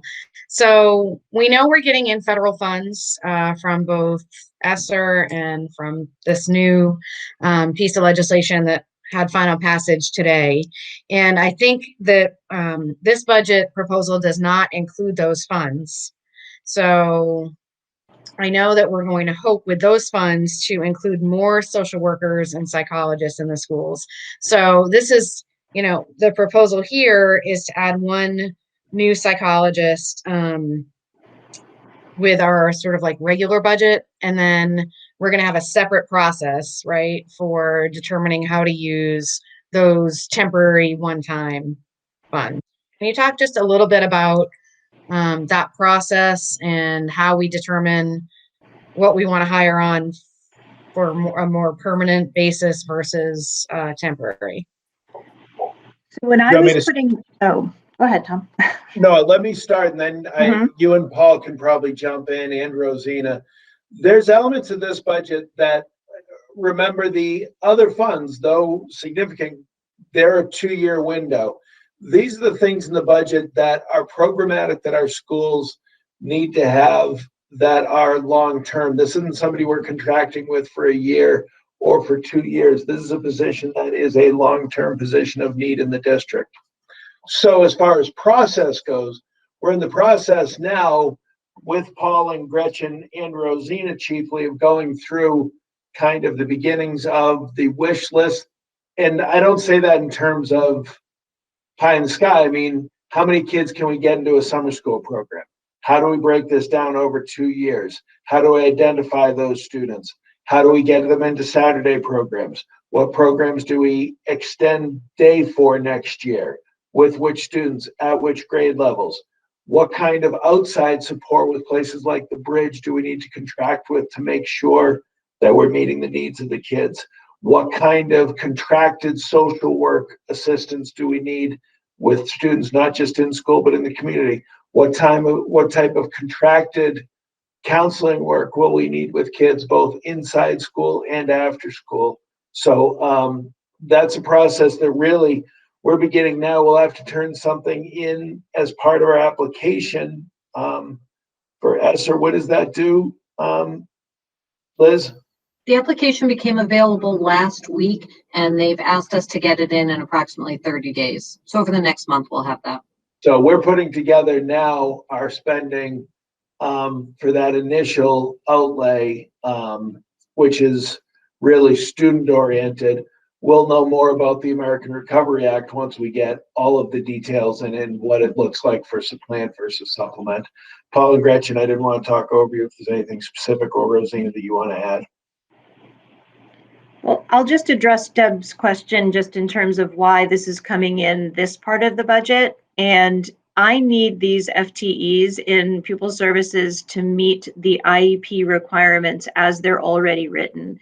You know, so when we take a look at what our needs are, we actually go through every single student's IEPs and we calculate the number of sessions and we divide them by our current FTEs to determine whether or not I just have enough people.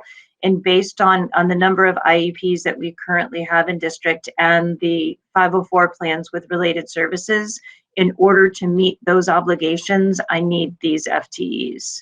So that's why these additions are in this part of the budget.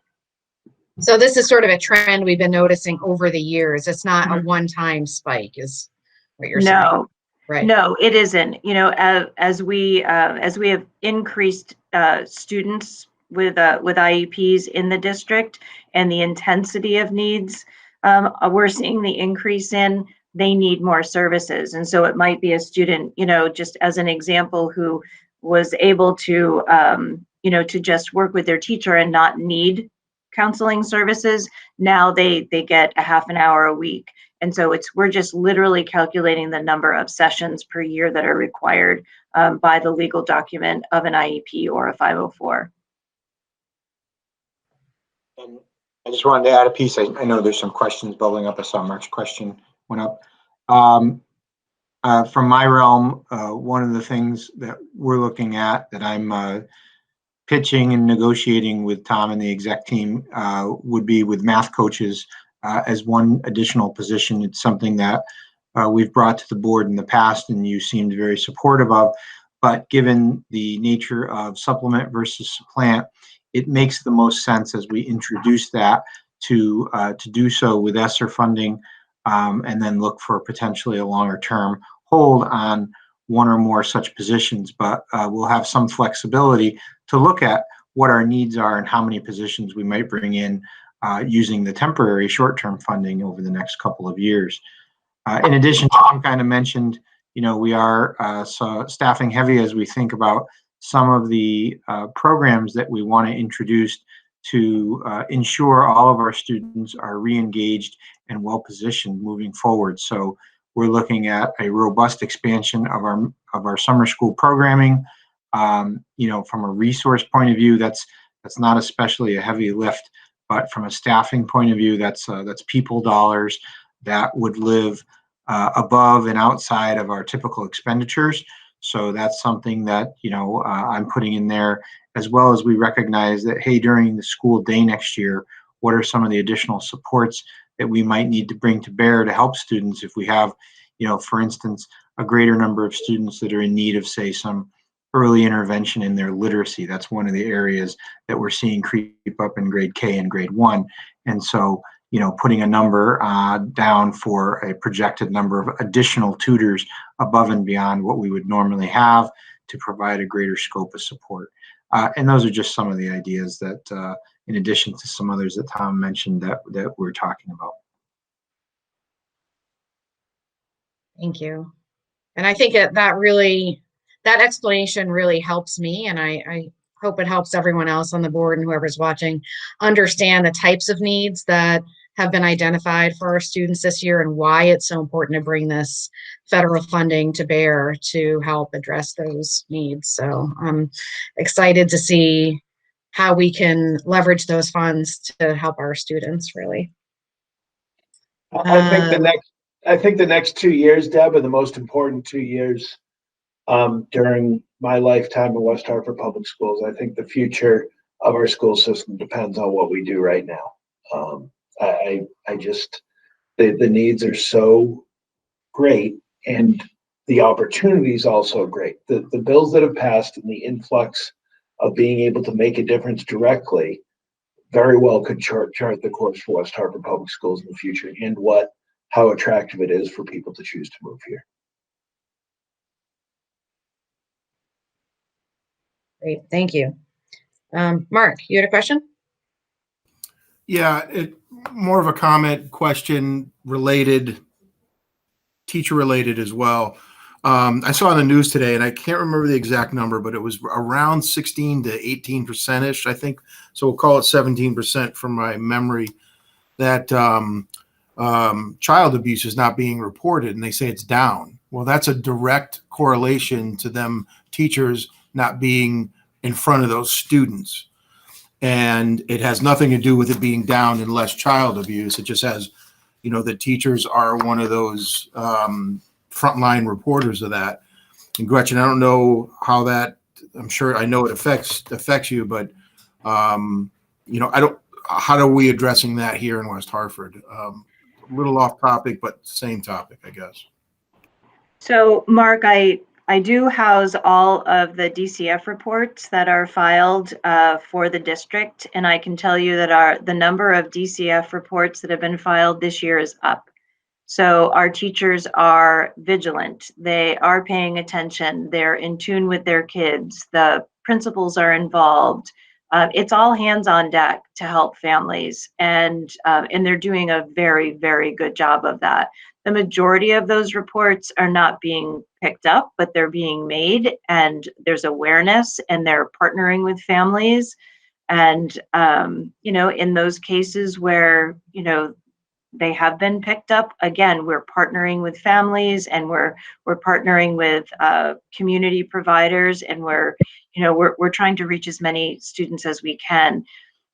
Early on in this, we saw the number of at-risk assessments decline pretty significantly.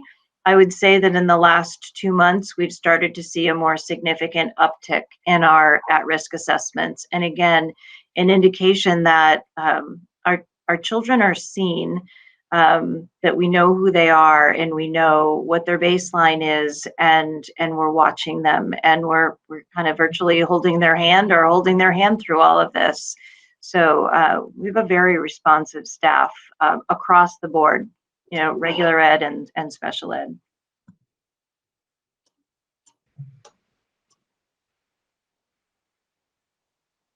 Other questions? Lorna? It's just a comment, just with this topic, very important topic, and every so often reference to desirable town or destination district with where we are. And I certainly agree to that. And I think it's important to recognize what makes a town desirable, such as ours, is because we recognize the realities of what happens in life and the challenges that children and families face.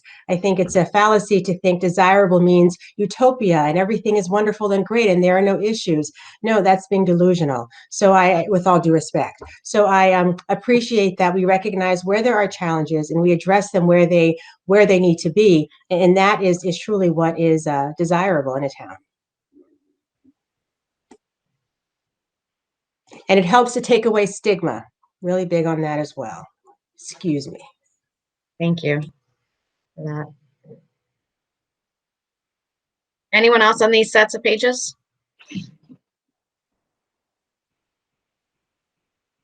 All right, let's move forward. All right, so there's one more page for pupil services, and that is on supervision. And at this point, we're not expecting any changes in the roles of the pupil services supervision and administration in terms of the numbers. And Liz, I don't know if you want to talk about the budget. Certainly. So when we look at the salaries, it's our standard contractual and or step increases. When we look at our operating expense, you may recall that in the current year budget, you had appropriated funds from the non-lapsing account, $250,000 to this line item to fund the certified nursing assistants that we have at each of our schools to assist with the pandemic. That will not recur in the upcoming year, but what we do have is an increase of $200,000 for all of our professional services related to special education. Gretchen had mentioned earlier that one of the reasons we're bringing the psychologist on is to deal with the volume of evaluations that we have. And so these are the services that are provided in the form of consultations, testing, therapy, etc. And so you see that fluctuation in this budget.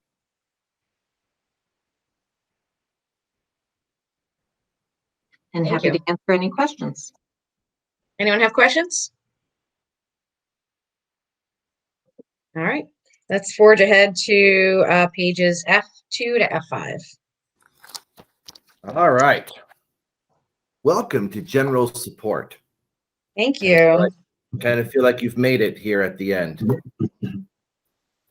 Not that this is more exciting than anything Gretchen or Paul had to add, but we'll just leave it at that. So this section for general support services, F2 to F5, really just pulls together all of the other behind the scenes type of information. And so it has minor changes with our budget and our business office, minor changes with human resource staffing. The big piece really is our Office of Equity Advancement and the continued emphasis and support of that. So I'm going to turn it over to Rosina, and she can really explain the work that she's been doing and really what's then planned going forward. Thanks, Andy. There's nothing general in the Office of Equity Advancement. What you see on the line for Office of Equity Advancement is really a carryover of last year's reallocated staffing that reflects Scott Ratchford as educator on special assignment. And so the proposed budget maintains that position, and it reflects a half-time shared administrative assistant. And this line item also adds a family services liaison and a shared outreach coordinator position. So before I describe those positions a little more, I want to provide a little rationale. And I really want to emphasize that our deep equity leadership work really touches across all building levels. It touches across every single area of district operations, programs, policies, practices, than you can imagine. I mean, including what's printed on school menus, signage on restroom doors, who feels welcome, who feels unheard. And our work really does bridge schools and the larger community. And sometimes I feel bummed that I don't get to be in the classroom with students, even though our office sits physically farthest from the classroom. Our work really is having a direct impact in the classroom and in the schools and in the community. And we recognize that we have so much to do, but we've made a lot of progress. And I say that more confidently this year than ever. One of the things we've long recognized is that our parents they're our greatest funds of knowledge and assets in our equity work, but they're oftentimes our most underutilized resource and support. And I think it's because building trust and relationships, it really takes time to cultivate that. And it requires people with very special sets of skills and dispositions to be intentional in our outreach and listening and being culturally responsive, and even more so in this COVID environment. So in our proposed budget, we're seeking to create a stronger, a more efficient and more effective and focused arm of family and community partnership by expanding the existing half-time position of the ESOL outreach coordinator under the Office of Curriculum, and adding a family services liaison. So the present ESOL outreach coordinator position is half-time and absolutely doubles the time and services providing students and family services. We've been very creative, this year, and resourceful so that we can recognize and address the increased needs through that position versus waiting for the emergency fund application processes. So that role will continue to focus on equity, and it's going to focus on access in terms of academic supports for our ELL, our English language learners, but we'll extend the services to our most vulnerable students, including those who have been most impacted by the pandemic. And, for example, those students are students who face displacement, who are disengaged, who are navigating barriers, and then outreach to those families with very intentional strategies from our office as part of our plan. The other position, the family services liaison, in that role, that person will support not only access, but also social emotional wellness. We've done so much in terms of social emotional learning, but that person will serve as a liaison between the schools and the community agencies, such as West Hartford Social Services, the Bridge, and the various members of our West Hartford Community Network.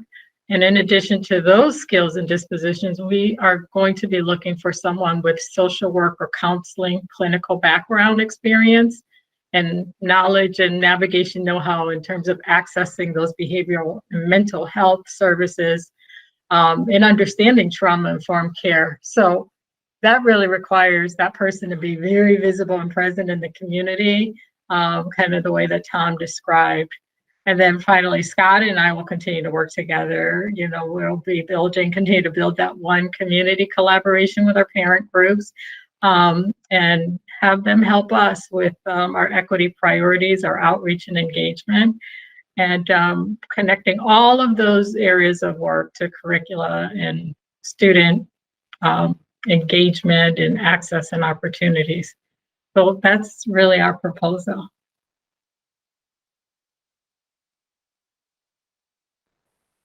Thank you. Who has questions or comments? Amanda. I just wanted to say I'm excited to see this, and I think that it touches all different parts of our budget and all different parts of our programming. So when we've been able to see some of the work, excuse me, coming out of the office, even just this year alone, there's been so many things that have been happening that have been preventative, or things that would, and if I talk just from a budget perspective, because this is a budget workshop, the preventative things alone that will help in the long term, the costs that would have been associated with student care. There's a lot of proactive work going on to help student success and working on academic supports and interventions. And there's so many stimulating things that I've seen. I've talked to so many students anecdotally who are really engaged and stimulated by the conversations that have been coming out of the Office of Equity, either through the classroom or in the community through their parents. And it's really sharpening their thinking skills and having really positive effects on our curriculum at all levels, and looking at making sure we're strengthening all of our everything, all levels of programming. So I think that there's not only a lot of things that help in a preventative way, but there's so many proactive things that just keep that academic excellence moving in the right direction, and keep stimulating kids and just turning out graduates who are going to be participating in the world in nuanced ways. And they're going to be better business thinkers. They're going to be better entrepreneurs. They're going to be better, thinking as far as marketing and different demographics. I mean, all of the things that go along with recognizing how to think about the world and knowing how to be in it, and enjoy the richness of our community. I think that the investments here are very strategic and are going to have positive impacts. And they've also brought our community closer together this year. And I think that that is going to be work that just continues to build the reasons why people want to live here. Some really special things coming out of the office. So I'm glad to see the strategic investments in this area.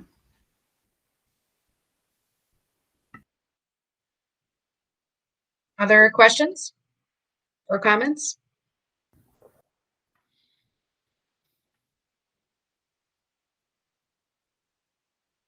I have a question, Rosina. I think this was brought up on a different page too, when there was a new position proposed. Is this something that could be achieved by partnering with one of the local universities and bringing in like an MSW intern to fulfill the family services liaison role? We are currently partnering with almost every organization and agency imaginable, but it just, I think in order for our plan to be, our work, and it's very strategic and intentional, it really needs to be something that is dedicated and sustainable. And so, yes, we're accessing those. We are accessing, getting calls about interns. We need to see it in the budget, because as we're going into the policy process, Deb, I feel like that's what we need to support and really protect this effort. And it to me, it speaks to deed, not just words on paper, but deed in action. I think, yeah, I think the question's well taken. I appreciate Rosina's answer. The truth is, we don't have enough people in the office to manage, to be a mentor and to manage an intern. They work with that right now. But, to be blunt, Rosina ends up forced into meetings too often and not in the schools, not in professional development, not in with kids. And that just needs to be split out more because her time is so split amongst all the things pulling on her, and we really need her to I frankly want her to get some time with kids. Okay, great. Thank you for that answer. Anyone else? All right. Oh, Jason. Sorry, I didn't see you there. No, it's okay. It was a late question ad there. Yeah. So one of the things I'm thinking about is, in the budget summary that you gave, Rosina, and the kind of the scope of work, and in order to build in the people power to address the equity issues. It makes me think of the role that the district is playing in the town itself, and that the work that you're doing is coming from the district out into the community, and vice versa, and to build those bridges. And I'm wondering what other kinds of town supports have you had outside of the district, and if there's any advocacy work that can be done to support what happens in the district through the town.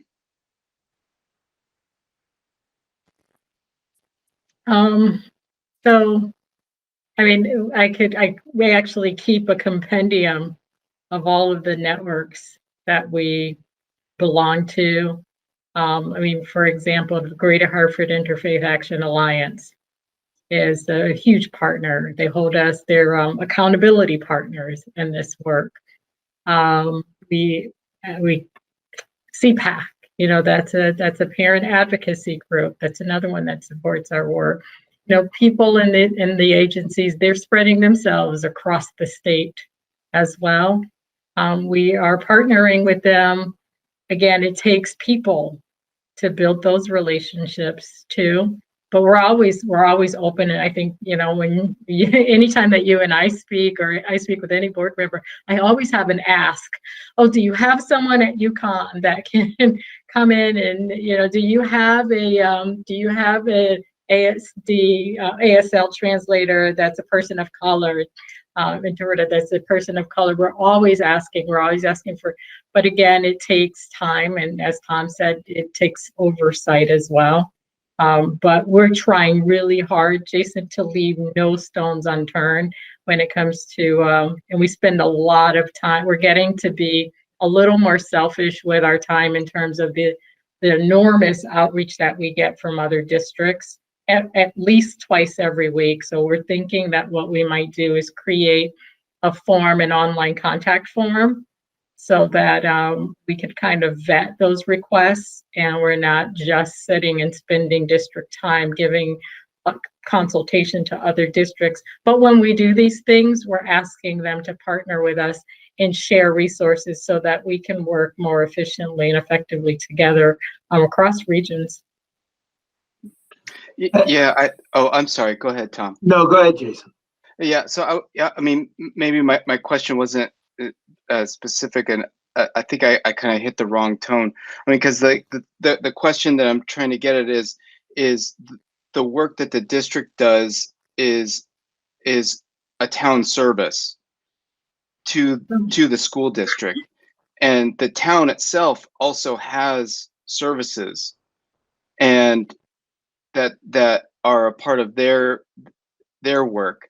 And I'm wondering if there's part of what this office is doing is building out, if in a way it feels a little bit like mission creep into the town's business, which I think is good in order to bring community concerns into the schools and bring those resources into the schools.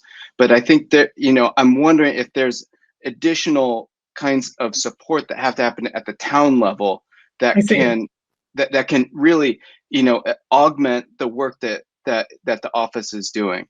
Can I jump in before you, Rosina? Because I want to be more. I want to be I'm more. sorry, I misunderstood your question. No, I want to be. No, I only want to jump in because I'll be more blunt than you will. The simple fact is that we spend a lot of time in schools, Jason, and you talk to school leaders across the country. And there can be a frustration level that that's not our job. That's not what we're funding. That is not our central mission, and that is something that we do have to take into account. What is our central mission? Except for over the past year and really years, we just can't wait. We can't wait to feed the kids. We got that up the day after we closed. I don't want to go through, this is a year. A year ago tonight is the night I didn't sleep and called Deb at 8 o'clock in the morning and told her we're closing down tomorrow. It's a year. But on Monday, we fed the community. And it wasn't just our kids. And all of you that volunteered knew that. So now we talk about mental health and Gretchen's work. Mental health in schools is only supposed to be about one thing only: access to education. And anything that gets in the way of access to education, we're not supposed to try to do that. But it can't wait. So I get your question and I agree with you, but the fact is there's things in this budget that in other districts wouldn't get past the Board of Education because they would say, this is mission creep. But if not us, who? Our kids need it. Our families need it. Yeah, Rosina, having a family liaison community outreach coordinator for a school district, well, is that directly related to the math? And yeah, I can tell you it sure as heck is. But a lot of places wouldn't go for that. But to be blunt, and I hope this does answer your question directly, yeah, we want more help. We do get help, and I don't want to minimize the help that's out there, but we have an infrastructure that we can do things. What's the largest vaccination clinic done in West Hartford so far? And not even close. We have infrastructure.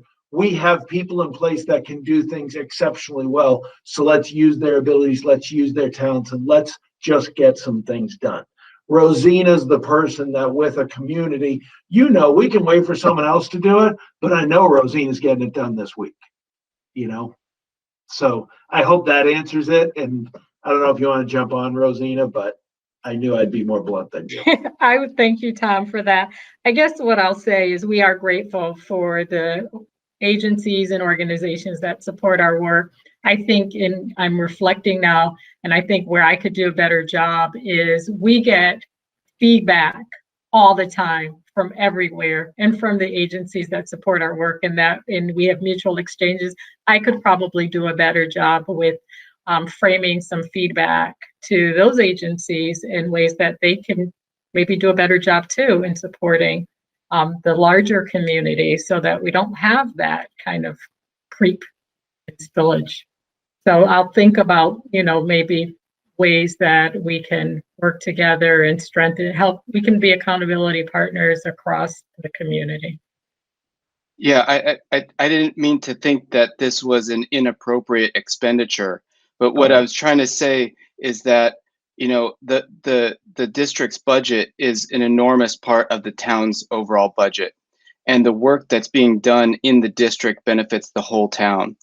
And what's happening here is, what we do with education and communities and building equity is for everyone.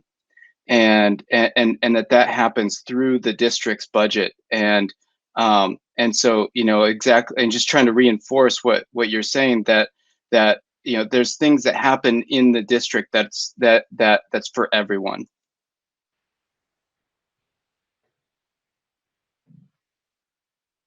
Well put. Any other questions?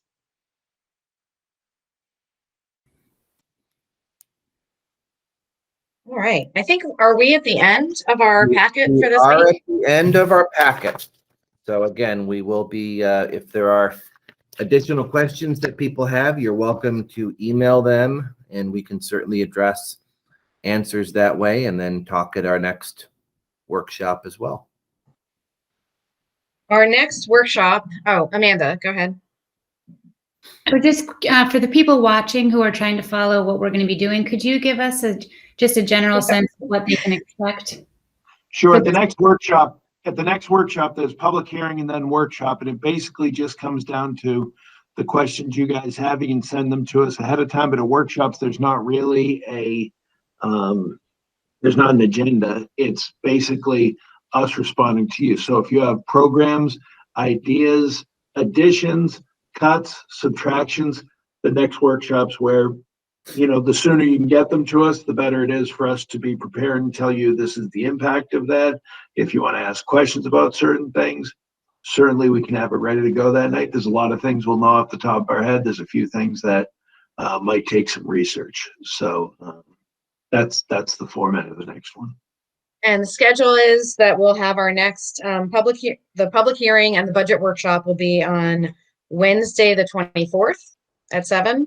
And then we vote on the budget on April 6th, right? And we have a couple of meetings between them that aren't necessarily in that sequence, but the sequence for our budget deliberations is that we will have the public hearing and budget on the 24th, and then the vote of the budget on the 6th. After that, we send our budget to the town council and hope that they will provide the funding that we're asking for so that we can provide the very best education for our students in the upcoming school year. Are there any other questions or comments for this evening? If not, I'll take a motion to adjourn. So moved. Thank you, Lorna. And a second? Second, Jason. Thank you, Jason. Without further ado, meeting is adjourned at 9:25. Thank you so much, everyone. Thanks for all the good questions and great answers. Yeah, thanks, guys. Appreciate the questions, the well thought out, the work you've done. I do appreciate it. Thanks.